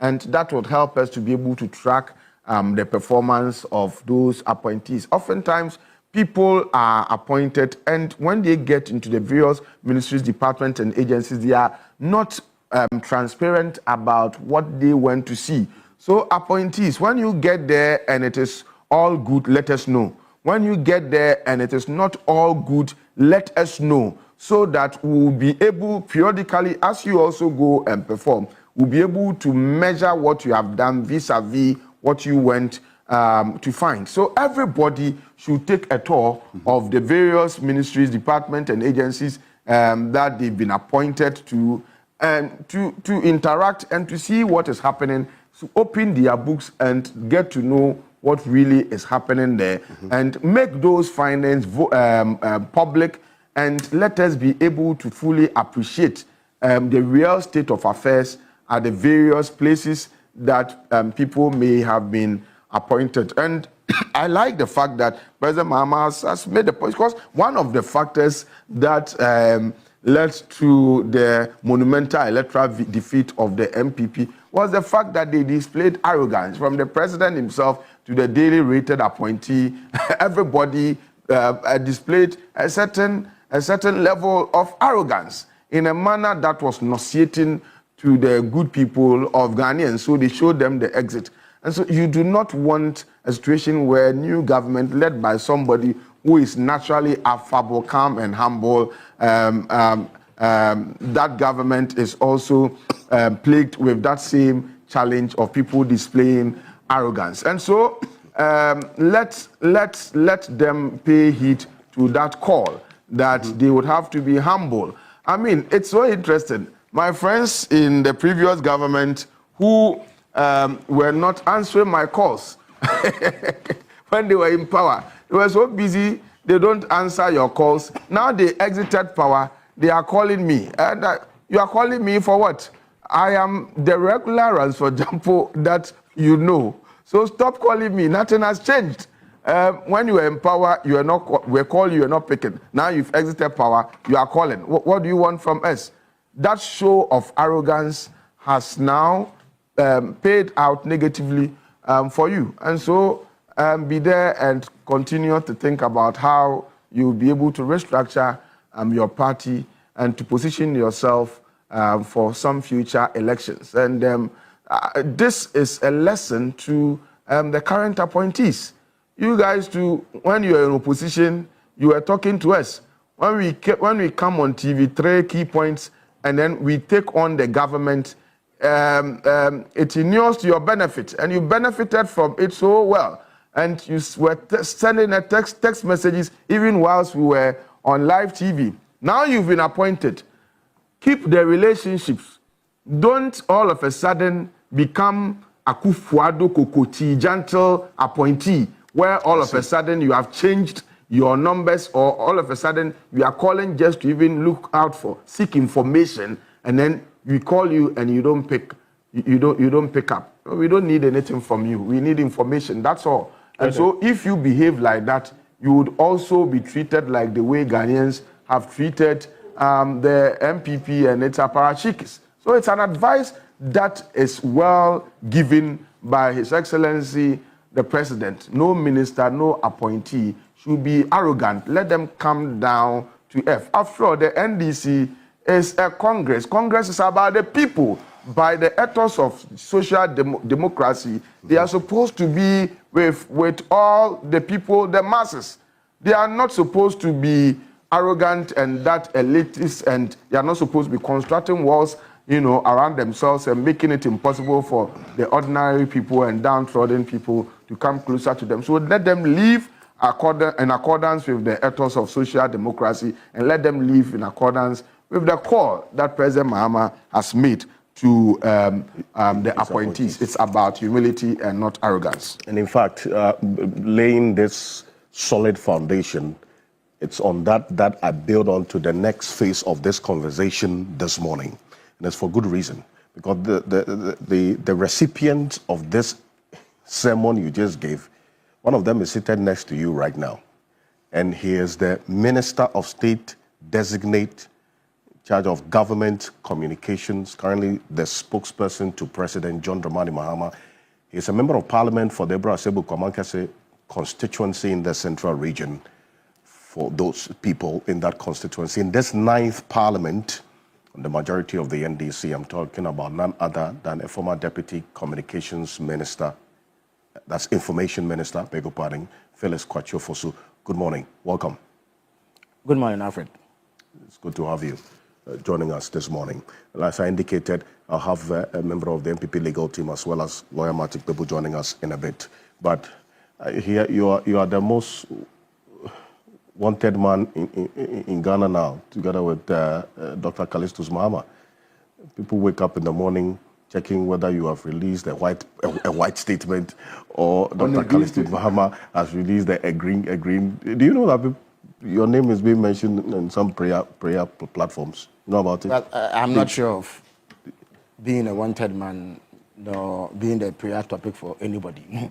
But a mere conduit for government information. So as and when I am instructed to put out some communication, I do so. Or as and when it becomes necessary to engage the public on any number of government activities, I do so.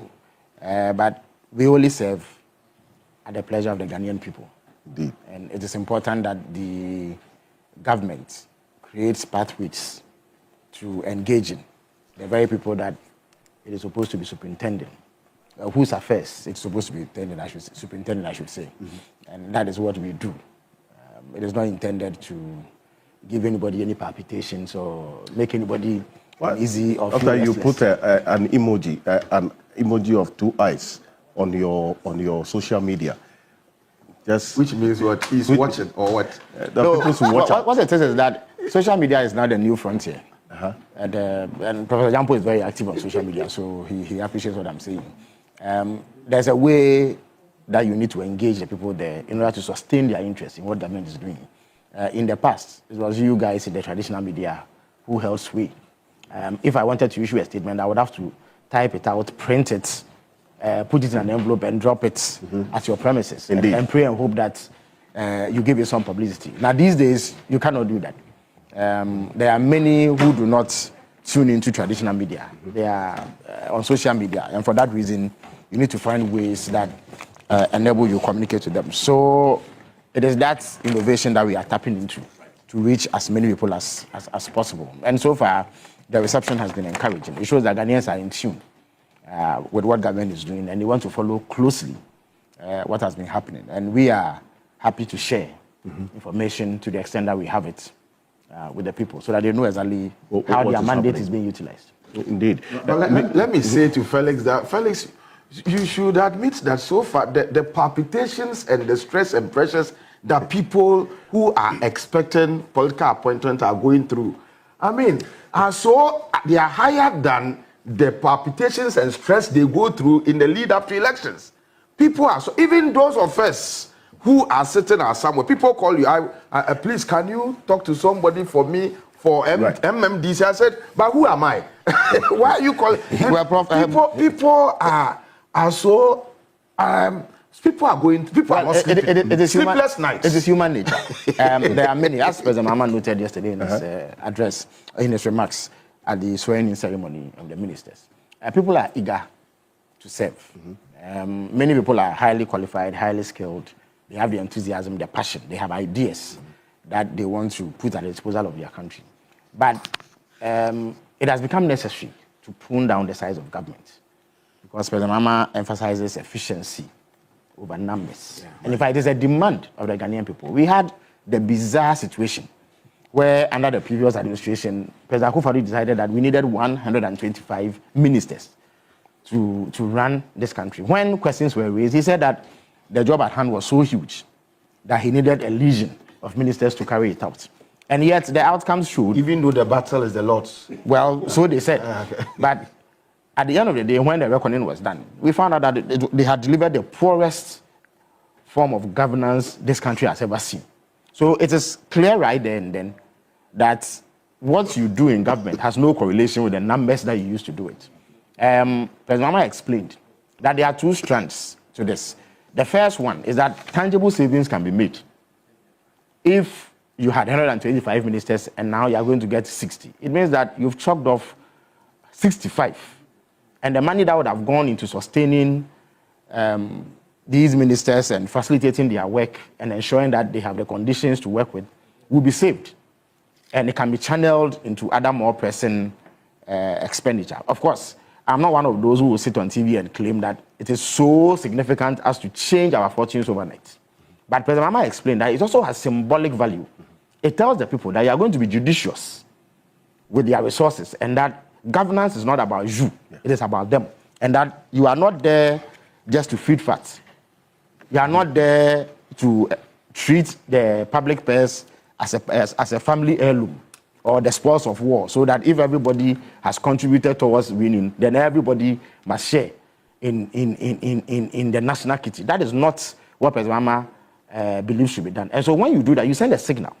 So that if tomorrow, for any reason, you have to call on Professor Jampo or my friend Martin to tighten their belt a bit to help the country, they know that their resources will be used judiciously and that it will not be used to take care of the creature comforts of those who govern. So that symbolism is extremely important, and that is why, by and large, Ghanaians have been receptive to the idea that we will have the smallest, the leanest, and most efficient government in the history of Ghana. I see. But you see, over time, and it's good that you talk about the matter of efficiency as well, because beyond the numbers, there's that question about efficiency, ensuring that you are not just reducing the numbers from 30 to 23 ministries and effectively 60 ministers, as the president reiterated that he's committed to, no matter what. What measures have been put in place to ensure that there is efficiency, especially in reduction of expenditure? Because that's another aspect as well. You're not just reducing the numbers. There's government expenditure that was huge. That is true. That now, you have to define, Professor Jampo is an academic. You have to define efficiency. It's simply achieving maximum output for minimum input. If you put achieving more little. Exactly. So what happens is that you don't need a large government structure. Of course, it's a vexed question. There have been discussions for years about even the size of the public and civil service. There are some who argue that for a country our size, having close to 650 to 700,000 civil servants is huge. But of course, there are also other considerations. That you simply cannot come into power and dismiss all of the people to go and sit at home, especially in these harsh economic times. So you have to find a way to ensure that you lessen the burden on the public purse. The easiest way to do that is to look at political appointees, because invariably, the circumstances of their employment and the kind of things they do and the resources they require are often bigger than what the average civil servant requires to do their job. Of course, you can also argue that it is because they take greater responsibility. Civil servants will remain. In many instances, whether progress is made or we experience retrogression, civil servants will remain. But the political appointees pay the price, as the MPP found out to their dismay in the just ended elections. And the way to do that is to carry out restructuring. Sometimes you chop and change. You change the way that things are done. And that's what President Mama has been doing. Take the Information Ministry, for instance. He explained this week he met officials from the Institute of Public Relations, and he explained what he wants to do with the Information Ministry. I see, because now that's one of the ministries that you scrapped. Yes, it's been scrapped. And there was it's been scrapped. So the Information Ministry has a number of agencies. I mean, two of the key ones are the Information Service Department, where the chunk of employees of that ministry work. And then there's a Ghana News Agency. There are other agencies like the Ghana Publishing Corporation and what have you. For budgetary purposes, Graphic Communications Group, the New Times Corporation, and others Ghana Broadcasting Corporation, all for that, but that is only for budgetary purposes. Strictly speaking, they are under the National Media Commission. Right. Now, because of this agreement, there's a whole ministry dedicated to coordinating and disseminating government information. That's your now, as I indicated in the past, you needed to do things a certain way because of where technology was. Right. Now, technology is so advanced that what 10 people could do can be done with the press of a button. Yeah. That then means that you have to do things that accommodate this emerging trend whilst ensuring that the deliverables, the outcomes, are even superior than before. So President Mahama has said that rather than have a ministry that has a whole office with chief directors and all manner of directors and staff, he is moving it under the presidency, under what he describes as the Minister of State's Government Communication, which is me, essentially.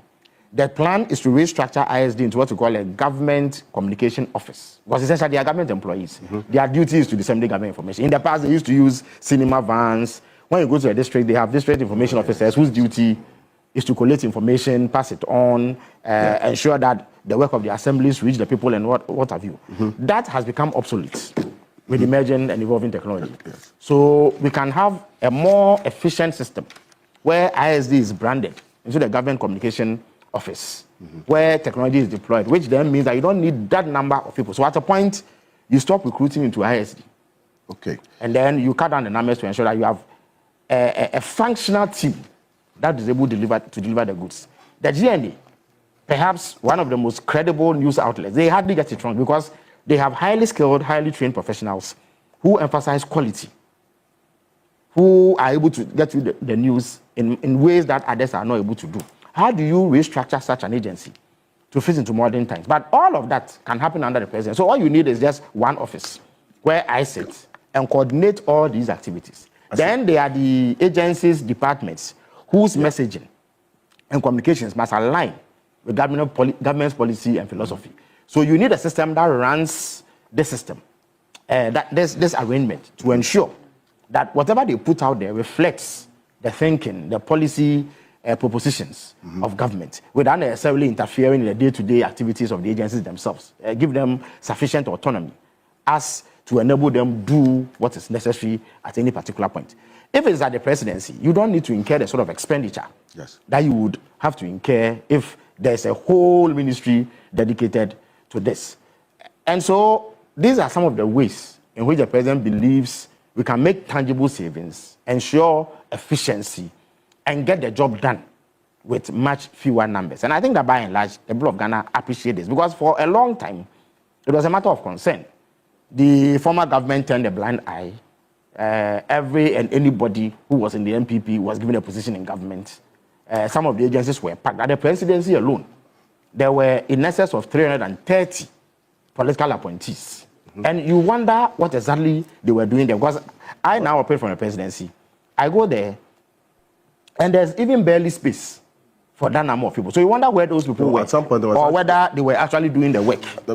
At some point, there was almost 1,000. No. There are civil servants. What happens is that the presidency has some agencies under it. The presidency has some agency under it.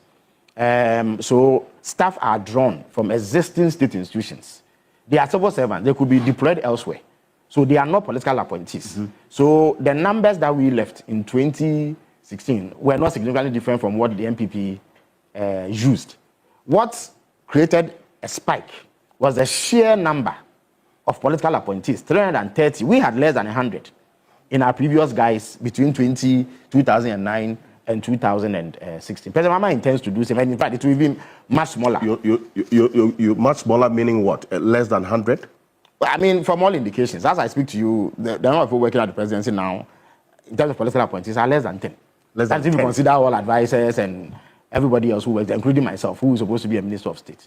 It's less than 10 as we speak. Of course, eventually, as and when, of course, the full complement of the government will be ready, but it will be nowhere near the number that the MPP used to. And you see, which was over 350. Over 330, and Honorable Ablakwa was instrumental in unearthing this, and I'm sure you discussed it on this program on many occasions. So that, in my view, constituted unnecessary waste of public resources, because these people were drawing salaries.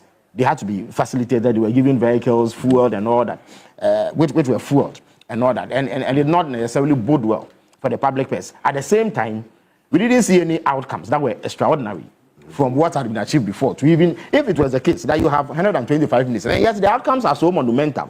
Ghanaians could perhaps give you a break, even if they had misgivings, and say that maybe you have justified the numbers. But the outcomes were completely poor, and therefore did not make a case at all for having that number of people in Ghana. So President Mama is minded by that. As I walked in, I heard you and Professor Jampo discuss the posturing of government officials. Yes, and hold on to that point about the posturing, and I'm going to come back to it, because you talk about the efficiency. What's going to happen to the ministries, the staff at the ministries that you scrapped? So, for instance, with the explanation you've given now, it appears the functions of some of the functions of the defunct information ministry will now come under your ministry. Exactly. That's the ministry. Minister of State in charge of government communications. Yes. You would have some functions of the defunct information ministry. But then how those about ones that are relevant, absolutely necessary for the running of government information machinery will be retained. So yes, the rest can be sent elsewhere. Because when you do another, you will find that there are gaps elsewhere. Just that, for instance, if you bring 300 people to the presidency, and yet there are agencies that are also staffed, they need critical staff, but they don't have it. You are not being efficient. You are not utilizing human resources in the way that you should. So some of them will be sent elsewhere, because you also do not want to come in and just dismiss people. So you are not laying off these? No, nobody will be laid off. Staff. Nobody. What may happen is that there are some of the agencies where recruitment will not be carried out into, because their functions are becoming obsolete. You don't need additional human resource. Nobody who is in now is going to be dismissed because there has been some restructuring. But in some instances, there wouldn't be additional recruitment into those agencies. Recruitment will be elsewhere that human resource is required to run. So the effects may be seen a bit further down the line, but we need to start from somewhere. It is not an easy thing to do. And I know, as I have interacted with some staff of the Information Ministry, they have expressed concern. Some of them were uncertain. It is natural, because they don't know what their fate will be. They also feel that there's a certain emotional attachment they have developed towards the work they've done over the period, and they've built something. So that change, which appears drastic, may, as it were, pull the rag from under their feet. But they have been reassured that their expertise, their skills will be needed elsewhere. And so they can bring the same passion, the same commitment, and the same ability to carry out their responsibilities on other functions of government. But ultimately, the aim is to build a modern, functional civil and public service that is responsive to the needs of the Ghanaian people, even as we try to adapt governance to modern trends. I see. Yes. Now, how about the other ministries that have been scrapped? The National Security Ministry, there were staff assigned to that ministry. Yes. That ministry. Yes, but again, it is not one of the ministries that has large numbers because of their best specialists. So those will also be reassigned. The national, unfortunately, it was the advent of the MPP that introduced this ragtag team of bandits who hold goaters and misconduct themselves and call themselves national security operatives and what. You see, it is a ministry whose function primarily involves coordinating the activities of security agencies. What happens is that as the situation evolves, you have the need for multi-sectorial collaboration to address specific security challenges. Right. So you have someone who is an intermediary, who has capacity to, first of all, gather intelligence and ascertain what responses are needed. It is then their duty to ensure that the specialized security agencies, who ordinarily have specific functions, come together to address certain. So, for instance, in the Nkwanta situation, it happened exactly a week ago, I believe. Around this time last week, I had received calls from the National Security Coordinator. He wanted to brief me on what he had picked up at Nkwanta. So my immediate question is that, what have you done? He says, no, I have immediately coordinated a response from the police and military who are on their way. We will send additional men. If the military alone were left to this, they may falter in terms of their ability to collaborate with other organizations. So you need a coordinator. In 1998, I believe, an act of parliament was passed to create the position of a national security minister. The objective or the thinking behind that was to clarify the reporting lines so that somebody can be held responsible for the activities of that ministry. Right. What happens is that in Parliament, those who come to the floor of Parliament to answer questions are ministers. Yes. And deputy ministers in some instances. It is not everybody who the law allows to come to Parliament. The most you will get is a committee sitting or some specific hearing. But it was thought wise to have somebody who has responsibility for that portfolio so that there can be some accountability lines that tie into the governance arrangement. But President Mahama believes that we can do away with that. All that you need to do is to assign that reporting responsibility to either the Interior or Defense Minister, who in any event have some linkage. Right. So what President Mahama believes is needed is a national security coordinator with a small outfit and the necessary facilities and resources to be able to do this. And then you have an advisor who, based on experience, is then able at presidential level, because the security strategy is entirely different from security coordination. Right. So you may need advice on other matters that fall outside of the purview of the national security coordinator. But if you don't have a ministry, you don't need the same amount of resources to run that outfit. So it saves you some, because you will need a chief director for the ministry, you will need some critical staff, you will need auxiliary staff, yes, and you need some resources to get the place running. But if you don't have a ministry, all of that is saved. Will now be saved. Then you consolidate the work that existing agencies are doing. So that is exactly what President Mahama envisages. So but of course, I anticipate that it may become necessary to amend the law, right, so that it does not appear as if there is some, if you like, violation of it. But as a country, we should leave room for reform and change. Sometimes we should not tie ourselves down. You see, the rules and laws are made for man. If it becomes prohibitive in terms of enabling you to carry out your responsibility or achieving efficiency, there's nothing wrong with looking for alternative arrangements, even as you take steps to rectify the legal or clarify the legal position. Yes. Right. It's important to make that point, because then that was another conversation that came up sometime within the week. I intend to spend some time with Phyllis Kwatio-Fosu for good reasons. He's going to be living out at some point. But let me acknowledge. You wanted to say something about yes. Because I want to run through that because I don't intend to run through all the other ministries that have been scrapped. Sure. The understanding I get is that this principle of not laying off the staff in these ministries that were scrapped, railways, development, sanitation and water resources, public enterprises, national security, information ministry, all these, you're not going to lay off the staff, yes, even though the ministries have been scrapped. You're going to share them around. What happens is that, for instance, take the transport sector, which was carved out into 3 ministries. So those who work there were regional staff of the transport ministry. Except that once you create a ministry, you will have need for additional staff, mostly political appointees. Okay. And not civil servants. I see. Understand me?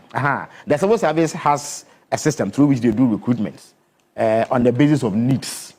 But what compounds the problem is the top-heavy arrangement where political appointees are added onto the structure. So the moment you divide the ministry, you will need to fill these. Sometimes you require consultants. Yeah. Sometimes you require some expertise, because you have changed the scope of that ministry a bit. It does not necessarily yield additional improvements. For instance, in the S1 Mahama administration, it was Madame Bifa Ativo and Mrs. Resbara Mutari, who were minister and deputy respectively. But they achieved so much, I dare say far more than what the 3 separate ministries that President Akufo-Addo created achieved. President Mahama thinks that they should be put, the moment you put them together, you will not need certain stuff. Those ones can be dispensed of because they are not civil servants. They're political. They are political. Some of them are consultants. Some of them are advisors. Their services may not immediately be necessary, because you will find that once you do the merger, you will discover that there is some in-house expertise that can do the same things that those that you've gone to hire to bring. Also, you cut down on the facilities that you need to give to the additional individuals that you've brought. The minister, the deputy, political appointees, and what have you, that function in these ministries. Again, I must stress that President Mahama is not taking the populist view about this. He's not saying that merely by doing this, you will save billions. That overnight transforms the village that Martin comes from. That's not what he's saying. Yes, there are tangibles, even if it is one minister. At the very least, you don't have to buy a 4-wheel drive, which these days costs anything between $80,000 to $120,000. You don't have to pay the minister a 4-year salary. That is assuming that he remains there for 4 years. You don't have to take care of the additional perks. He may have an assistant or 2. You don't have to pay them You don't have to pay his driver. You do not have to pay other consultants and people that you bring in. In fact, you don't need to find them a building that you maintain. You don't have to pay for utilities and all of that. That may perhaps build one school or two. But the message you send as a government is that you are not prepared to feed facts. Okay. On Professor Jampo's taxes or Martin's taxes. Right. So that tomorrow I say Professor Jampo should contribute a little more to the national kitty. He does not feel that the money is going down the drain. He will be far more motivated to do so because he knows that the money will go into only those things that matter to him and his family and his household. I see. Yes. But you have some ministries that some have signaled that sends the duplicated roles, which really doesn't seem to bring some clarity. And that's why one of the reasons why I brought you here this morning. Why do you have a Minister of State for Climate Change and Sustainability? Yeah, I'm coming. Okay. And then you have a Minister for Environment, Science and Technology. Why separate climate change and sustainability from the Environment Ministry, which is really the broader ministry that will take care of all of these? Yeah, first of all, we need to situate that discussion within the context of the specific commitment President Mahama made about the size of government. He said he will run a government with 60 ministers. That's what he's going to do. As we speak, there are 18 slots to be filled. Yes. So he is permitted, within the context of the specific promise, to arrange government in a way that enables him achieve his objective as president and fulfill the promise that he made to the people of Ghana. So if, say, after he has put in place the full complement of his ministers, he exceeds the number, then you may want to point out these additional positions and point about duplications. You see, now climate change is on the front burner. In many countries, it is the number one issue. Powerful countries are gravitating towards putting in more resources and more human resources to ensure that we overcome this challenge. So the Minister of State responsible for climate change is an advisor on policy at presidential level, much the same way as the National Security Advisor operates. But he ties or he fits into the 60 ministers President Mahama promised. President Mahama thought through it and determined what he needed. And mind you, these days, presidents are required to show commitment to the issue of climate change. So there must be in-house expertise every time. The minister is also an advisor, but he's also an implementer and executor of government's environmental policy, if you like, climate change policy. I see. But the one at the presidency offers day-to-day presidential advice on what has to be done, what should not be done, and will help the president. Have to necessarily be a minister of state. Well, he also needs sufficient gravitas and authority to be able to carry out specific functions. For instance, if I was not made a minister in charge of government communication, I cannot go to Parliament to defend the budget of the ISD, which will now be known as the Government Communication Office or GNA or GBC, because I will not have the authority. You can't send a spokesperson to Parliament to do that. You would have to send another minister, but you will only be burdening the minister because all the sectors are troubled and you require specific focus. So I would urge that discussion is situated within the context of the specific promise. The man says he will use 60, assuming that for purpose of argument only, he has 10 ministers specifically responsible for education alone. You understand me? He can always tell you that it is because of this specific issue that I need somebody who will deal with Professor Jampo's group, UTAG, who every now and then, as government struts, demanding one improved condition of service or the other. I need somebody to take care of TVET. I need somebody to take care of basic education. Ultimately, if you put everything together, does it burden the taxpayer now more than it did before? To the extent that it doesn't, I believe that the president must be given room to do what he deems to be necessary. A time will come for an assessment of the output of these individuals that he selected. It is at that stage that you can make a case as to whether or not it was necessary to have this in the first place. So I think that the output would determine or would give indication about the propriety of that position. But as we speak, the president has not gone beyond the commitments he made. There are some ministries that will not get deputies.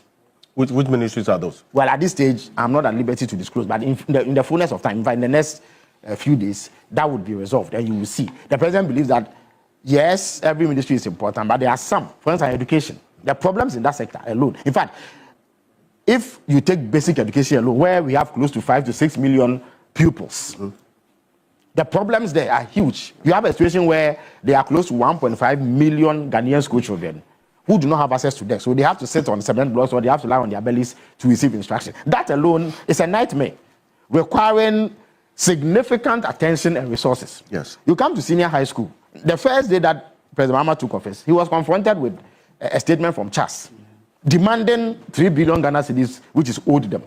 Then, before he could catch his breath, we were forced to enter a meeting with the delegation from the GES, who came to complain about the lack of food in the senior high schools.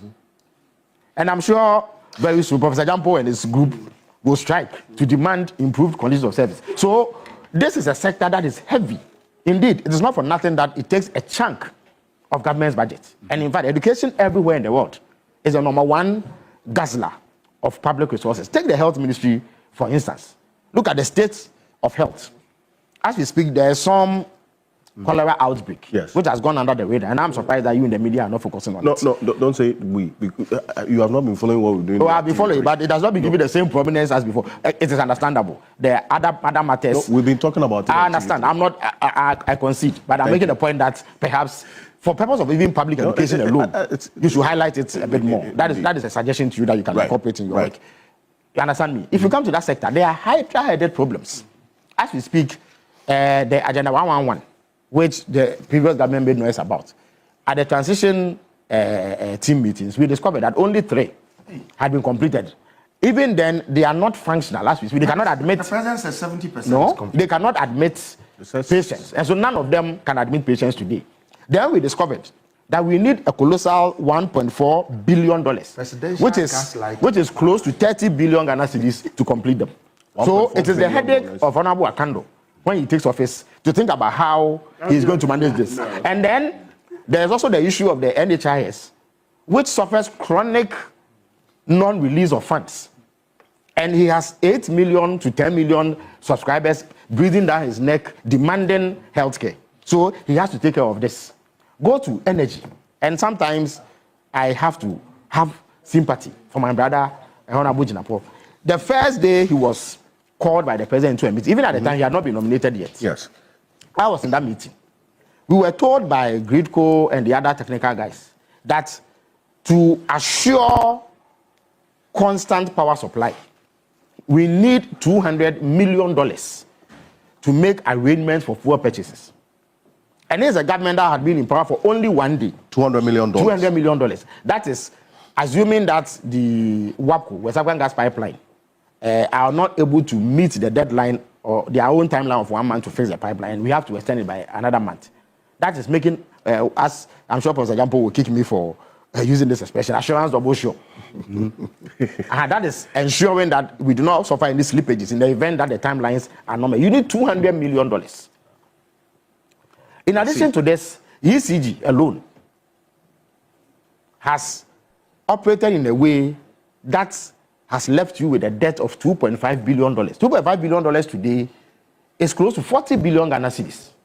So there's a debt over. Indeed, I was in another meeting with IPPs. About 4 or 5 different IPPs showed up. When each of them got up to speak, they were owed hundreds of millions of dollars. They were indicating that their creditors even had to give them some breather. They said because of the election and transition, they were going to give them a few weeks respite. Very soon, they will call in their investments. And government owes them so much money. They alone are owed $1.8 billion. The IPPs? IPPs, $1.8 billion. So this is different from the $2.5 billion. The $2.5 billion is the general debt, indebtedness in the sector. Okay, so this then there's the issue of the downstream sector, where you have to constantly keep tabs of fuel supply. There is ECG, which is a governmental behemoth that lost 23 billion Ghana cedis in the previous year. You look at their balance sheet and they incur losses, 6 billion, 5 billion. When ECG buys power from the IPPs through Gridco and they want to distribute, for every $100 of electricity that they distribute, $40 is lost. So they have a 40% inefficiency rate, leading to these huge losses. So the energy minister has to address it. And then these days, he's been given additional responsibility to manage the green transition, which simply means that we are moving away from the use of fossil fuels. So we have to integrate our systems to be able to accommodate, renewable sources of energy. So it is a new frontier that we have to broach. And yet, even in the old system, there are massive problems that he needs to contend with. So that is a sector that should not surprise you if a deputy is assigned to. Look at agriculture. It is huge. About 2 million or so Ghanaians are involved in fishing alone. Another 3 to 5 are believed to be involved in agriculture. The MPP claims to have spent between 3 to 5 billion Ghana cedis on planting for food and jobs. In the end, there wasn't much food, or at least there wasn't much affordable food, and no jobs too were in sight. So government has to reconstruct this sector. Look at communications, for instance. It is also a huge sector involving regulation of high technology-based companies. These days, there's something called DTT, which has revolutionized the way that you do your broadcasting. Yes.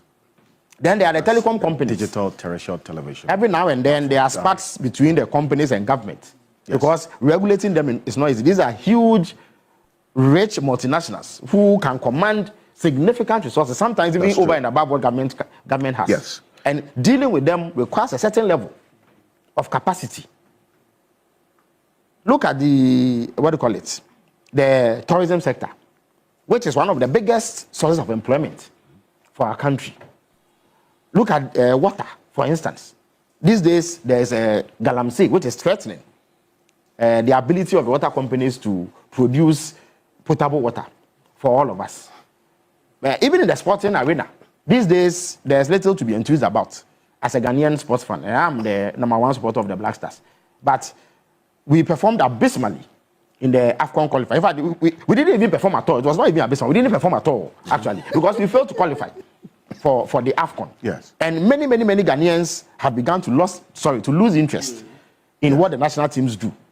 These days, I used to claim to be a House of Oak supporter. I don't even know one player of Accra House of Oak. Neither do I know one player of Kotoko. Because sports is essentially dead in this country. So even rekindling public interests in sports to support our national teams is an arduous task. I see. And you know the bottlenecks that exist in that sector. It's a long-standing banana peel for many ministers.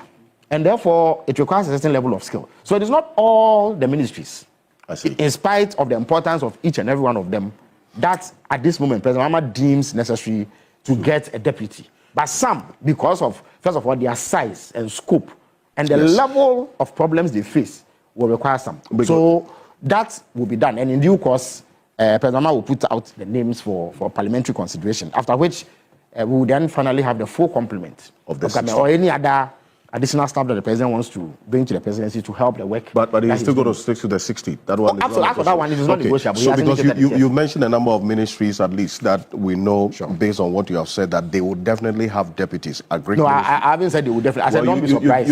I only explained the amount of work that has to. I have not said all that. Things being equal, at all costs, each of them will have. I will not be surprised. You will not be surprised. We should not be surprised if the agri-education. The determination will be made based on objective parameters.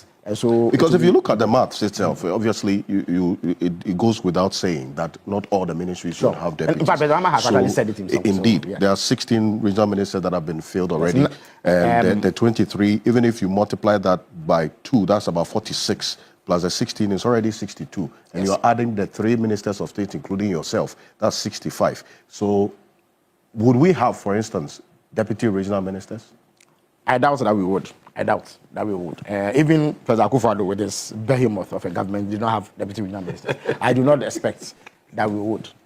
Okay. Yes. So that is at least. Unless there is some extraordinary case made for a particular region, depending on its size and the kind of work that needs to be done. Yes. You know, some regions do have real economic weight, like Greater Accra, Ashanti region, Western region, Eastern region, and the Northern region. They have real economic weight. And some of them deal with complex challenges in terms of sanitation and what have you. So it's entirely possible that if a consideration is made on the basis of needs, that a deputy is, and why not? But I don't foresee, based on the conversation that have gone on, that there will be deputy regional ministers, unless something dramatic happens. Yes. You touched briefly on a number of the problems, the challenges that you inherited, because I see, for instance, not to cut you. In fact, there's nowhere that there's more challenge than the finance ministry itself. The finance ministry. Already, the finance ministry is the nerve center of government. In fact, everything passes through there. And so, some governance experts believe that the finance minister is almost often the de facto prime minister of every government, because everything goes through him. So, even in normal times, you would require help for the minister. Sometimes there are two, sometimes there are three. There's somebody in charge of budget. That person is the one who has to contend with contractors, suppliers, everybody that government owes, because he sees to the implementation of the budget. Okay. But we are just in the throes of Ghana's worst economic meltdown in decades. As I speak to you, on 2nd January, we paid $364 million in debt servicing. At the end of February, we are required to pay 6.1 billion Ghana cedis in debt servicing.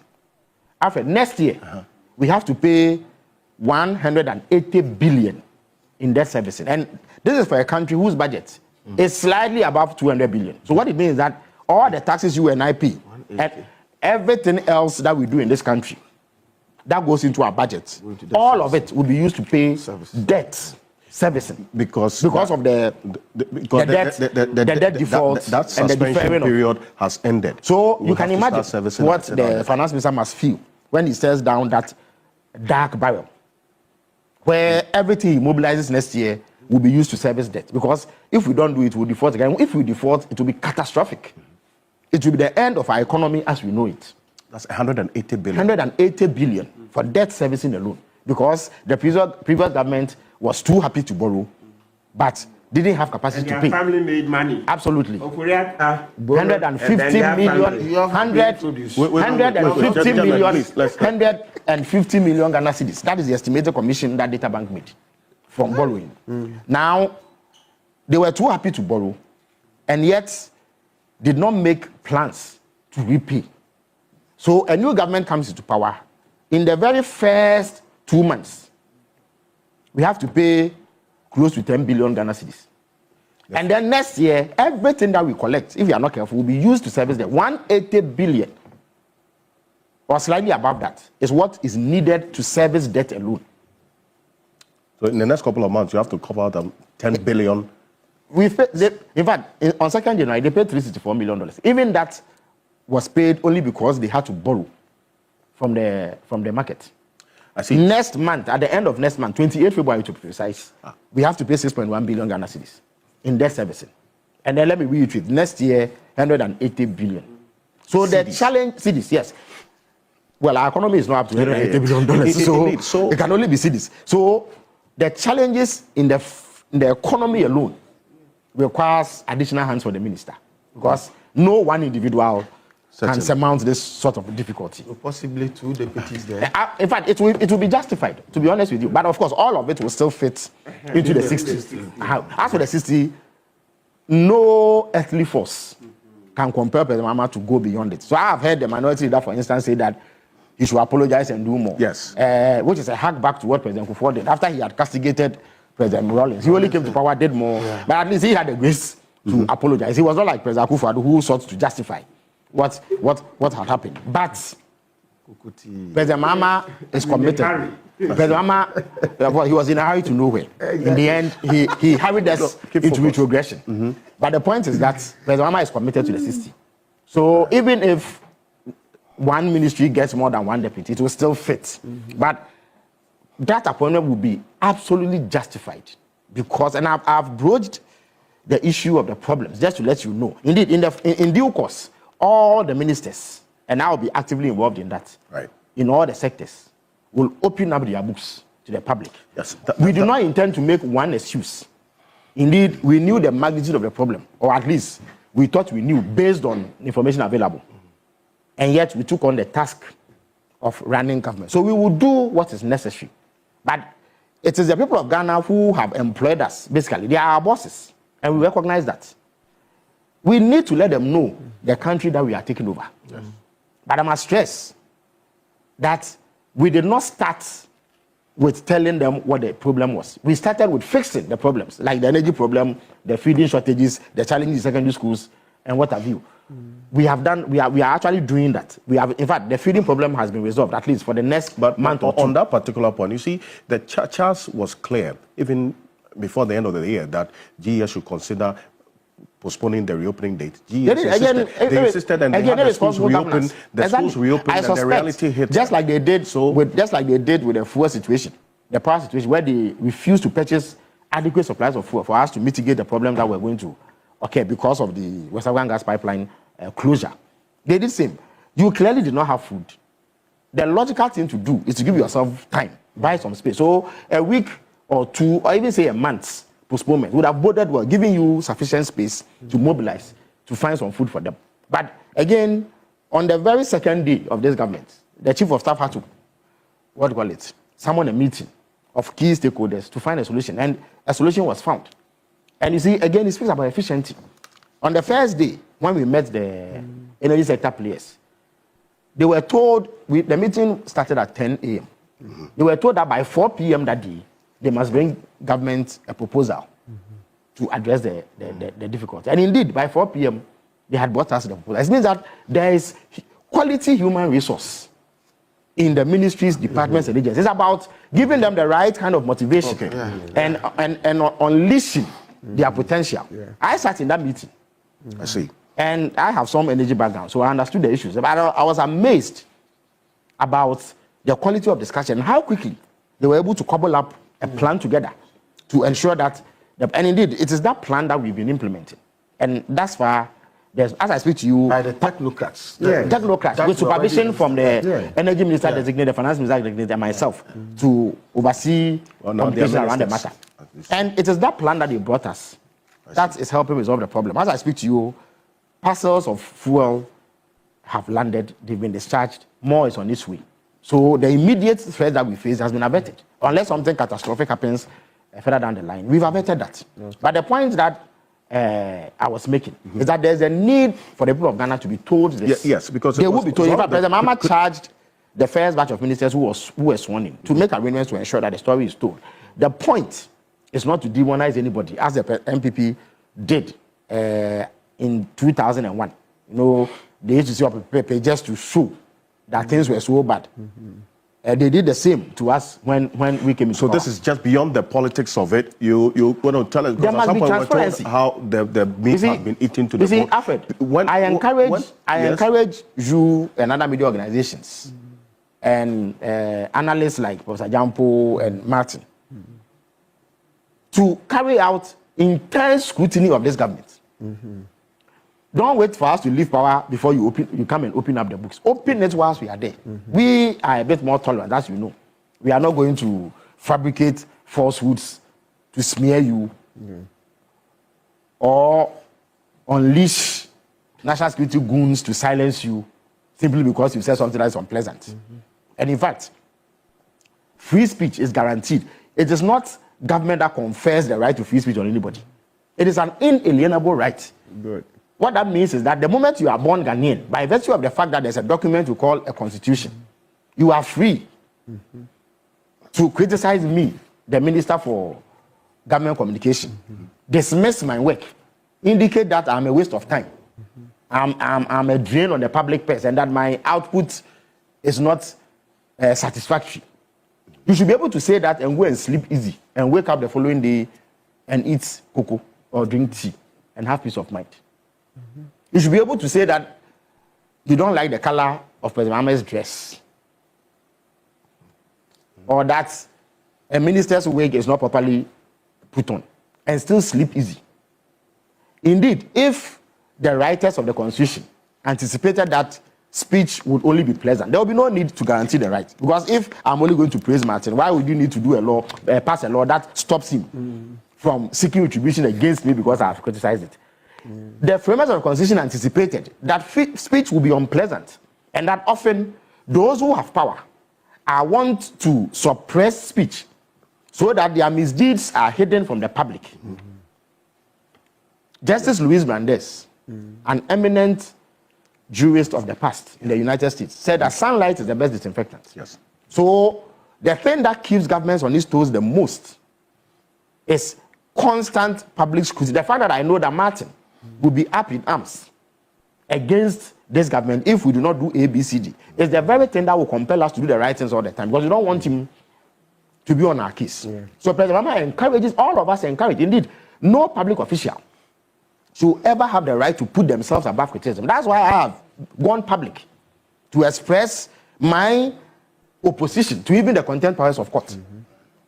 I don't think that a Supreme Court judge, an MP, a minister, or even the president should be above criticism. There should be no punishment for saying things that the president doesn't like, or that the chief justice doesn't like, or the speaker of parliament doesn't like. We must give Ghanaians their due, and this is a government that will ensure that. Of course, we take on board commendation if and when we act in ways that please the public. They are free to praise us. But I don't think that we should thrive or live on praise. The people of Ghana did not vote for us only to come and have an exaggerated view of ourselves. We are ordinary citizens. I don't think that I'm more qualified than Professor Jampu to handle the portfolio I've been given. It is only that my views, outlook, and ideological inclination aligns with that of President Mahama. And I'm a member of the NDC, so the opportunity to serve fell on me. So I cannot come out and build airs around me and insist that nobody has a right to say what they want about me, that perhaps I look ugly, I shouldn't even be in any portfolio. It is their right to do so. As I said, Alfred, your boss has a right to yank you from this set to his office and give you a dressing down today. At the end of the day, it is the resources that he has put into this business that sustains you. Of course, the consideration you give in that regard is the output. True. He has a right to dress you down, to insist that your performance is not up to scratch. Yes. Same with the people who elected us. When I was campaigning in places like Abuenu, at Bosumayade, at Asumdwe, at Abakrampa, at Mori, at Sebu, and I was telling them to repose confidence in me, I was literally pleading that they give me the right and authority to serve them. So I cannot immediately become the MP, become a minister, and determine that suddenly they stop being my bosses. Yes, so we bear, and that's why President Obama has made the point twice in successive swearing ceremonies that the ministers of state must bear in mind that we serve at the pleasure of Ghanaians. And my favorite proverb these days is the one that ABF Husseini rendered. He says that if you have found feathers to pluck on the back of a tortoise, what will you do to a fowl when you lay hands on it? In 2016, the people of Ghana gave a mandate to President Akufo-Addo. At the time, it was the biggest mandate in recent times. He got a vote difference of 1 million votes. Almost. We thought that almost. Okay, or let's sum it up to 1 million. We thought that it was an aberration. It's most unlikely to happen again. Maybe something happened that day. Ghanaians were not in the best of shapes that day. So it is an aberration, a one-off thing. In 2020, the same Ghanaians reduced the deficit to 500,000 and then gave us a hung parliament. You see, they were able to determine that some MPs were so bad that they cannot be tolerated, so they should go. But as for President Akufo-Addo, let's give him the benefit of the doubt. Perhaps he has done 3 SHS. Perhaps he has good intentions, but the time is too short. So let's give him another 4 years and see if something good may come out of it. After the 8 years, Ghanaians took the view that they have wasted their time. So they bided their time, kept quiet, went to the polls, and inflicted the biggest humiliation ever under the Fourth Republic on the MPP in terms of electoral outcomes. Who is to say that if we don't govern well and carry ourselves well, they will not humiliate us with a 3 million vote difference? So all of us, all of us in the NDC must appreciate what has happened. It is a humiliation of the MPP. But more importantly, the people of Ghana have put down a marker. What they have told us is that they no longer countenance poor government. Why? We are talking about energy sector. You have a situation where a minister of energy at a public function is cornered by a journalist and asked a quick question about when a timetable for load shedding is coming down. He tells him that the people who pay his salary, who gave him prominence, and whose money he uses to do everything he does in that ministry, should go and prepare their own timetable. A whole president receives a delegation from a Kunfi who laments, as everybody is doing, about the bad state of their roads and other critical needs that they have. You tell them that because you presented a candidate that they rejected, you also took the decision that you were not going to develop their country. You go to your stronghold, Ashanti region, Kwabia East, which is the place in the Ashanti region where they get the biggest votes. The youth there protest about poor roads. And you tell them that if they like, they should try the NDC. Now, when they try the NDC, can you complain? As they did in 2024. So we must see this. Exactly. They don't vote for him. They don't vote for him. So then he commands chiefs to get up from their seat. Look, if the national anthem is being played and the chief is seated, it is entirely possible that he has lost track of time. He just forgot or it escaped him. Or perhaps he doesn't even know that despite being a traditional leader, he still needs to recognize the national anthem. You can send an aide quietly to prod him. Oh, please, you need to stand as protocol demands. But you throw tantrums on the stage and humiliate a traditional ruler on whose land you are even holding the event. How do you expect the people of Ghana to treat you? So, But you see, and yet, well, I am willing to overlook that. For me, we should not. It sounds a bit petty to say that. Forget it. But the way he treated that chief was disrespectful. Right. You see, you may be the most powerful person in the land, but you must accord everybody their due. Did you see how Muhammad treated chief? Absolutely, yes. I was with him in the water region. He said that it's not necessary. It is not necessary to get up for me. In fact, he is the guest. He is the one who customarily must go around to greet you. In any event, you've kept the chiefs there waiting for about an hour or two more than you scheduled to be there. So you should be apologizing. You should be groveling to seek their pardon for wasting their time, not go and command them around the place. So I've made this point to show. So you're tying it into that bit of the yes. That President Mahama wants all appointees to have at the back of their minds, at the very outset, that there will be no tolerance for disrespect, for mistreatment of the Ghanaian people, simply because they gave us a mandate. Without this mandate, we are ordinary citizens. If today I get to a traffic light and a policeman will acknowledge me, it is only because I was given the opportunity and thrust into the limelight. That's all. That's the only difference between me and Professor Jampo. He can be minister any day, except that he chooses to remain in academia and contribute to the development of the next generation of professionals. That's all. His work is no less important than mine as a Minister of State. That is what the MPP lost sight of. That is what President Mahama does not want NDC appointees to lose sight of. That is why he has taken his time to tell them that he will not countenance it. People are suffering. Look, in July 2022, I used to do a transaction that requires me to pay the equivalent of $3,000 every month. In July 2022, this amount was, in cedi terms, 18,000 Ghana cedis. After, within 5 months, by November, that same payment had jumped to 54,000 cedis, which is an increase of 36,000 cedis. And yet, a whole vice president is able to stand on the platform and tell the businessmen who are suffering, hemorrhaging this way, that it is better to pay 17 cedis than to pay 6 cedis, and that they've managed the economy better. When you do that, you are in short. You see, it is bad enough that the economy is messed up and people are suffering, but to deny it and create the impression that the people you are addressing are Daleks only because you are vice president, and go ahead and say that an economy that cannot pay its debts, that has told 1.3 million people that they should go hang because 240 billion Ghana cedis meant for payment of their interest and principals cannot be found. Look, Alfred, you played the video of Mr. Ajekumado of blessed memory. Yes. Kama. Yes. Oh. When we were growing up, Kama was one of the foremost industrialists. This is a wealthy man. He is not just a he is a wealthy man. Yet, because of bad government policy, it was possible for him to stand in public and declare that he was suffering. Alfred, if Kama was suffering, what about the beggar on the street? Or the hawker selling gum? The people on our roads who are selling eggs to eke out a living.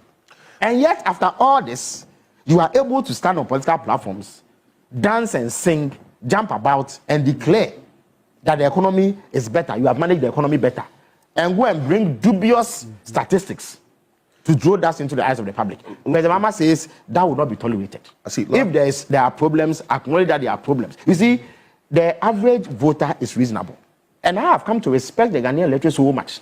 Because they have changed governments 4 times. They are not static. They are not overtly partisan, as we believe.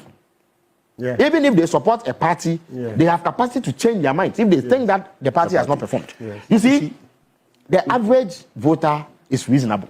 You see, when there are difficulties, they are able to tell, oh, these are genuine difficulties. But the efforts that the government is putting in is satisfactory. So let us hope that they will be able to. So they will give you the mandate. When you are honest. When you are honest, you respect them, you acknowledge the problems, and you demonstrate measurable effort to address the problem. But not what we witnessed under. Islamwaka is going to be joining us in a bit. He's a member of the legal directorate of the MPP. But beyond this statement that the president made, are there specific KPIs to keep these ministers in check? Yes, Alfred, I don't know whether you've either received a copy, we've put it out, the copy of the president's speech remarks at both swearing-ins. In fact, he mentions the appointees by name and indicates the challenges. Yesterday, he told the Mr. Honorable George Opariado, Minister for Youth Development and Empowerment, that in opposition, he created this vast green army who used to wear nicely branded T-shirts. And he was able to use that to mobilize the youth of Ghana behind the agenda of the NDC. He says now, once you've demonstrated that level of organizational acumen in opposition, you must bring it to bear. This time, the youth are not looking forward to nice branded T-shirts to show up at NDC events. They want jobs, so it is your duty to deliver it. He told the Fisheries Minister, Honorable Emiliaka, that you are a long-standing social activist. You come from Shama. There are fishermen in places like my own Mori in Abra Sebu Kamankese, Miamia, Keta, Jamestown, right here in Accra. There are fishermen sitting on the beaches of Axim who look forward to constant, equitable supply of premix. They want to be able to afford outboard motors so that they can go fishing and fend for themselves and their families. They are not looking for any excuses, so it is your duty to guarantee that. Right. He told the creative art, the tourism and creative arts minister, the Honorable Ablakwa, who you know, before venturing into politics, was an acclaimed creative arts operative. That there's something we call the Black Star experience, which is in our manifesto, which essentially seeks to harness Ghana's tourism potential to attract much needed investment in the sector and much needed patronage of our tourism offerings. That it is a duty to create that and deliver world-class standards so that we put Ghana on the map and reap the economic benefits thereof. So President Mama has charged there to do that. He told the agribusiness minister, trade minister, that in the past it was just trade and industry. Even that was a behemoth. It was a problem because it's a complex sector to address. Now, you have to add agribusiness. We want to raise a cadre of agripreneurs. That is young people who have invested in agriculture and are making ends meet. I see. And then finally, he told the local government minister that local government has now been given the added responsibility of managing sanitation. We don't need a sanitation ministry. Also, they now have to gingerly navigate the very complex world of leading government's interaction with the chieftaincy and religious establishment. These are two powerful institutions. So local government is huge because you have to control over 260 or so districts and municipalities. And then all the issues that come with sanitation management and local level development. And then you have to contend with chiefs and high profile religious organizations. So for every appointee that he has sworn in, he has given specific KPIs, of course, in a very summarized version. But if you look at our manifesto, every appointee is aware of their parts that they are going to do. And President Mahama expects them to apply themselves diligently to deliver this. Because the people of Ghana, and he added in his speech, I don't know whether you've seen it, that Ghanaians have justifiably demanded immediate action because they are wary of vacant electioneering promises. They saw a government that was high on slogans and very low on tangible outcomes. So he does not want that situation. So they must get to work immediately to ensure that they deliver on the mandate. Will you let him comment briefly on why President Mahama refused to swear in? You see, again, I've seen that she's come under criticism. Again, it is justifiably. You mean the gender minister? Yes. You see, I understand the demand for excellence and a better way of doing things by the people of Ghana. They can demand no less from all of us. As I indicated, we serve at the pleasure of the Ghanaian public. So they have the right to have a certain expectation of delivery from us. But I must indicate that because people were not aware of the background story, the gender minister has been treated unfairly in some ways. What had happened was that this morning, President Mahama is scheduled to travel to Angola, Tanzania, and Kenya for some very important government-related business. Because of that, and yesterday he had a heavy schedule. We had to go to Hua and come back. He was even scheduled to be at the swag event. So last minute he had to rope in the vice president to stand in for him. So he said that at least 6 ministers had been approved. And we were in constant liaison with Parliament because they were also approving some yesterday. So he wanted to approve the whole bunch so that he doesn't have to do it, especially because he will be away for 4 days. He didn't want to leave a vacuum because the ministers cannot function fully as they should if they have not been sworn in. And the matters that they have to confront with in the sectors are huge. But they can act too. The Constitution says. Yes, but it's not the same as being there in substantive capacity. So we were liaising with Parliament to see whether they will finish the approval so that we add all of them to the list and then swear them in. By 4 p.m., and at the time we were in Ho, we were just about to set off to come to Accra, it became apparent the Parliament could not meet the deadline of approving the others. A decision had to be taken. So we reached out to the 6 who had initially been sworn in and indicated that if they were close, they should indicate. 5 of them said that yes, they were within the presence of Parliament, so could come to the Flagstaff House in about 10 minutes. Now Momo truthfully indicated that a family emergency had taken her out of Accra. And therefore, it was going to be very close. We encouraged her to come nonetheless. And that if she got there in time, she would be added. If for some reason she could not make it in time, we will do it another time. I see. So if you observe carefully, President Mahama was very specific in mentioning the names and giving them KPIs as you describe it. So we did 2 alternative speeches. One that anticipated her presence, one that anticipated her absence. So that's why her name was never mentioned in all of it. To connect. So immediately we had to switch because we had prepared for that scenario. It was to her credit that she showed up anyway. Because it was touch and go. Where she was, there was no way, given all the traffic, that she could get here in time. But we were pushing them and saying that if you are able to make it, fine. If not, not a big deal. Next week when President Mahama does so that is it. It's not that she was late. I know her very well. I can vouch she wasn't late. She's a very serious person. Corruption institutions will be empowered to investigate and deal with any appointee who falls foul of the law. I expect all of you to begin the process of declaring your assets. The Chief of Staff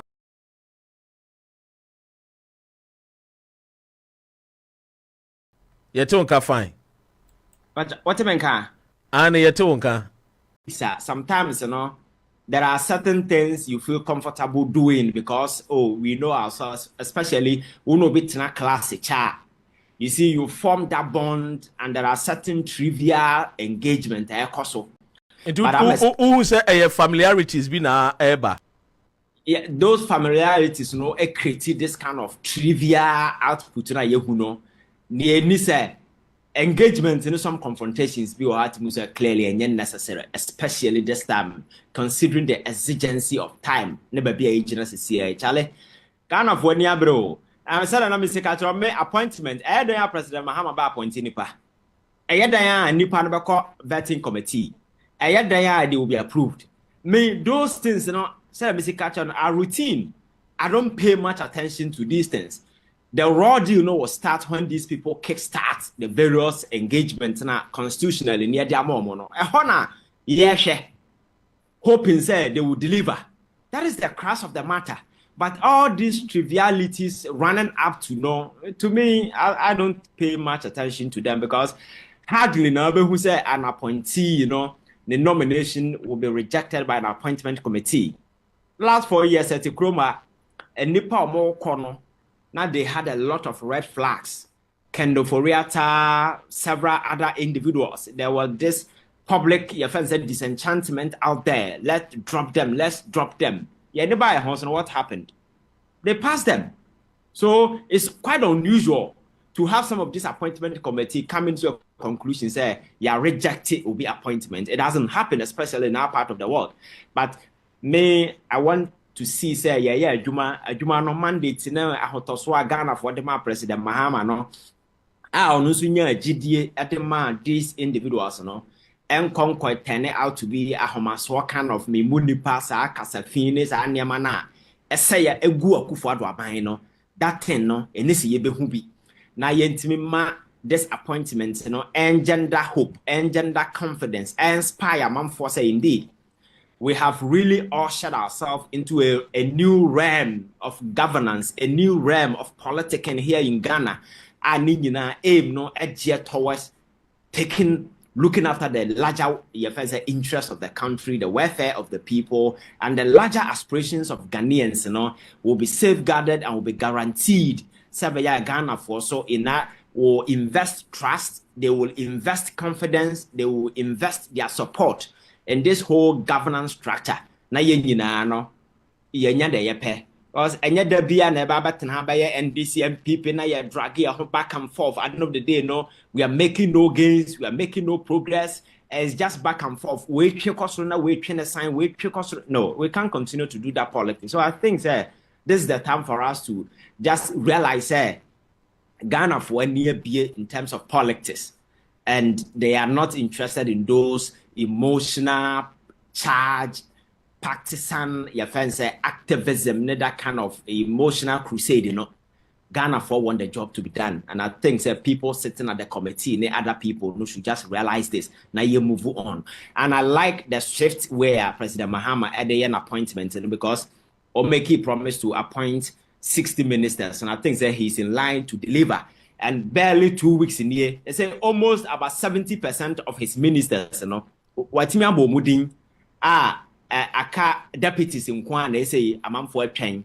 The swift nature or the yes hard near my way, together with some executive decisions, are what Takyi, the authority in the tone, the clarity of thought, the unambiguity, a cloud or some of the judgments are all making as if for clearly say on him the oil, and he knows where he's going. I just hope it continues like this, and then we get the results that we are looking for.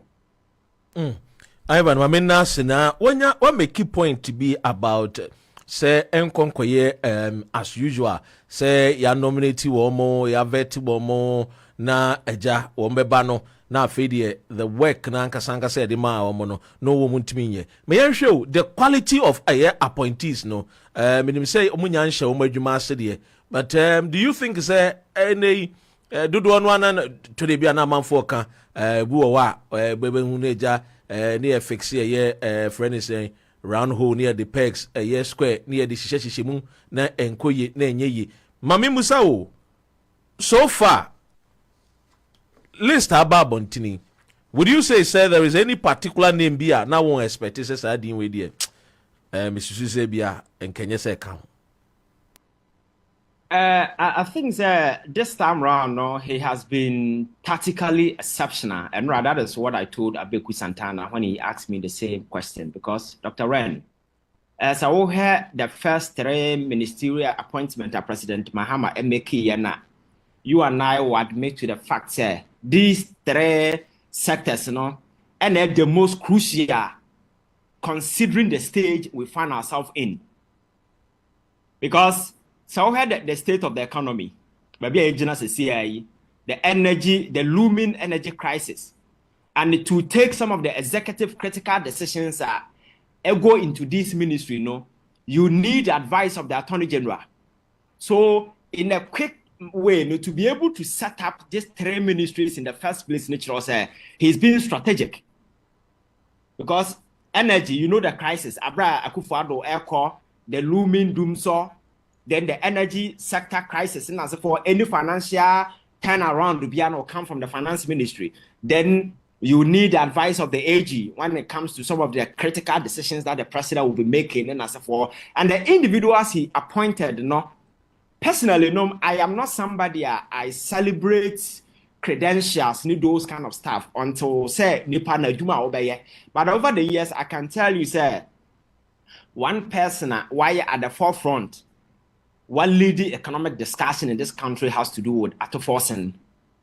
And on in Chiremu, ne kasa ne nema ochre demonstrate clearly said this is somebody or tenema say when it comes to the economy and as a for. But you see, kasa is different from delivering. And if I'm to look at his public weighing in somehow his understanding into issues of finance, it got to a point in time he was the first person to predict say Akufo-Addo people will suffer head cut. Our President Akufo-Addo said no head cut. The analysis that he did at the end of the day, that head cut came, and he has delved deeper into this economic crisis or for solution and as a so I think if you look at the surface of it, he's an ideal candidate to be able to. But you see, being an ideal candidate and be the man being able to do the job, when you're given the mandate, they are two distant things altogether. Let us not get it twisted. But I only hope, and I know, he will be able to deliver. But much of it will come from him because he's going to the ministry. We know the messy state Ghana economy womb. I think vetting committee, he prefers some solutions in a certain alternative or free or employer, especially when it comes to city stabilization, how energy sector, prices of crude in as a form of to be a fashion and certain backing because it will control the dollar fluctuations now. Trust me, there are a lot of stability which may achieve at the economic front. And I think he's one person you can count on when it comes to some of these. And Abu Jinapo is one person also at the energy sector, same as Atoforsen, Walidi. And the two of them have been deputy ministers in their respective ministry before. Abu Jinapo cried at some point in time when Kwabena Donko resigned because of the promise that he made, or say when to be undelivered. He became a substantive minister at some point in time.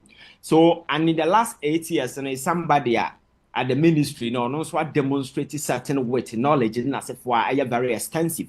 I'm free, say, I don't know, convincing President Mahama to give him this particular job. And on the surface of it, I hope he can also deliver.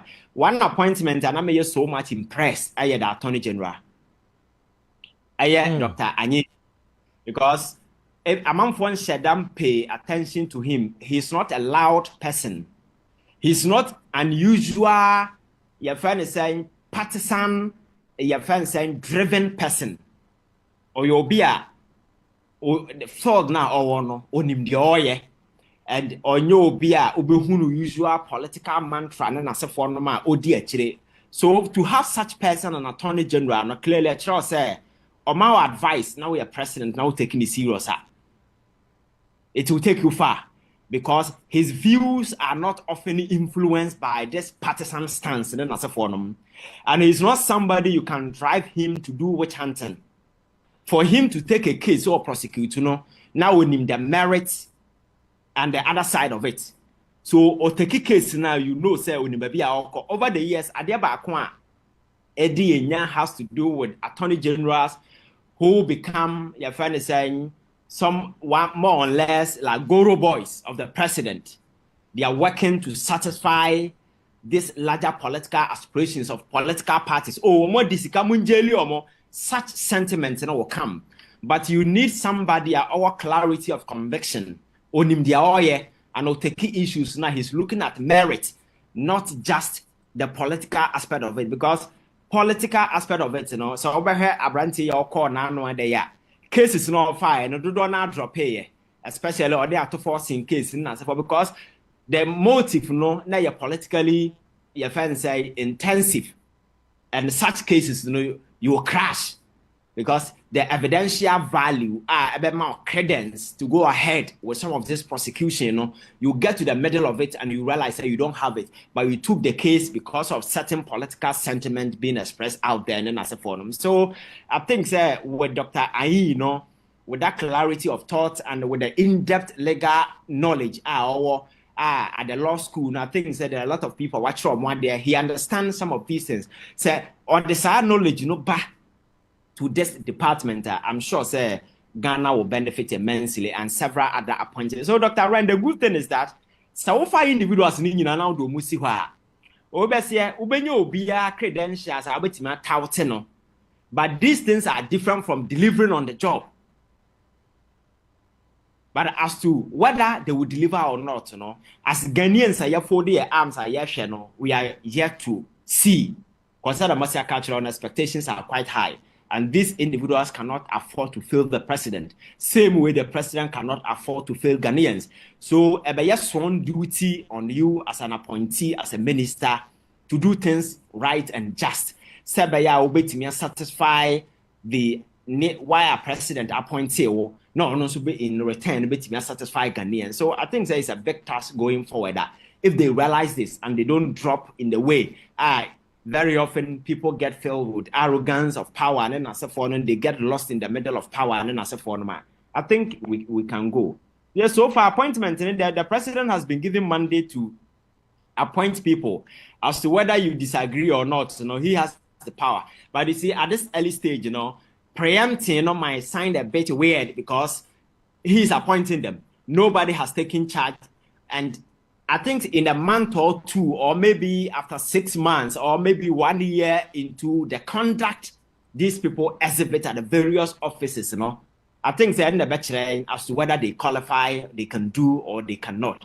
And I think at that point, also give the president the reason either to do reshuffle and answer for them. At this point, a make or break. Yeah, more appointments, and you can go to church, celebrate, palm white, aqua DNA, that kind of way, But it is also going to be an assessment phase for you. The early stage, you can be dropped. And so what drop it at the early stage, you can know, your political career and they are no. So I hope, these people will be able to discharge this responsibility that has been conferred on them, imposed on them by the president, and has been conferred, in constitution also given that particular power to do so. No, or me, I know Mungu Masina Ghana and a winner at the end of the day. Yo, na mame embusao. What can say we yatete say PP for the nam say President John Mahama person set up a friend is Haruna Idrisu adding would na to Ministry of Education. I don't know. Say no a set up. I don't know. And our Ministry of Education maybe your manga sa no man to your may into no more kasa. So that is the question as Obisa say and na po almost set na up and so almost set a dupim up. I don't know idea what education ministry are set up. You see, Haruna Idrisu is somebody who has been around for a very long time. And this is a guy who had the severe our depth when it comes to knowledge. And then I say for them. And the mere fact Uncle Education Ministry panel doesn't mean say own to me yet. And I wonder why you may do arguments and doubts as to whether he can perform well or not. That's why I know we all have the right to do so. But to say he has been sacked up, then that you need to justify why he has been sacked up. Is it because he ought to mean deliver our education and answer saying the knowledge that is needed at the education ministry? What is that knowledge? He doesn't have it. I think it's early. But I think it's the usual politics I hear no chrome hano. Young farmer where people are wishing you fail. And I think some of these political detractors, MPP are lose badly at the polls. And they have become barely irrelevant in the scheme of political affairs in this country. The only way ubetime ama nipa te wonka is to be passing some of these comments. So I think that is part of the usual politics that we do in this country, but it's not premised on any fact. They have nothing to justify. And I know, sir, when it comes to competence, Haruna Idrisu is somebody you can count on when it comes to some of these, because position ben only be paying. Position ben. This is a guy who has seen it all. And ministry, you know, in a education there, but there are the core job out there, you know, are almost similar. And I think say going in there at the minister, no, doesn't mean say everything at the ministry, no, there are civil servants at the place. And even so, we need knowledge about the area. You can do consultation, engage them, because it's a teamwork. Governance, Dr. Ren, is a public enterprise. I'll bet to me a seeking wise counsel of people out there, and then I said for them, I think there is no basis for this one. Just usual political talks now you cannot say obi basis to justify why they think it's a setup. I think they should bring it up. But you see, Adeba Yahuno Kroma over the years and has to do with people are seeking to create artificial rifts between Haruna and then Mahama. And it's a quite on fast almost Haruna now. You saw what the agitation that came. Emma, some people even in the northern region stage some kind of saying demonstration, new protest and as a forum. We are political opponent. Some of these things, you know, you just want to harp on it just for political expediency. And I think the MPP as a smart political party, that is the kind of cast they are playing. But you see, like I told you, we've jumped over this stage in our politics. Your politics, you know, as to me a different, stage altogether. We are in a different pedestal, and I'm sure Ghana will not pay much attention to some of these usual trivialities that over the years, you know, dominate politics and politicking in this country. We are moving on. We just want, Haruna Ba, now one performer. The president reserved the right to pull him out or maybe reshuffle and do anything. So I'm not sure, it's a big deal. It's early to say, this person will perform or will not perform. Appointment in a bureau, personally, no, you may wait so this person will call Hank, say, but I know the president has that mandate. You understand? The only reservation you can have when they say you watch on and see what happens, whether these people can deliver or not. Then I know that right to do reshuffle and as a for no. We'll come to that stage and we are here, Dr. Ren. We're going to do what we do best. Yes, because my culture said it is our job to protect this country. We just to ensure, we offer constructive, fair, firm, your friend is saying, criticisms, contributions, and whatever, just to ensure, we're shaping this country. And yes, sir, power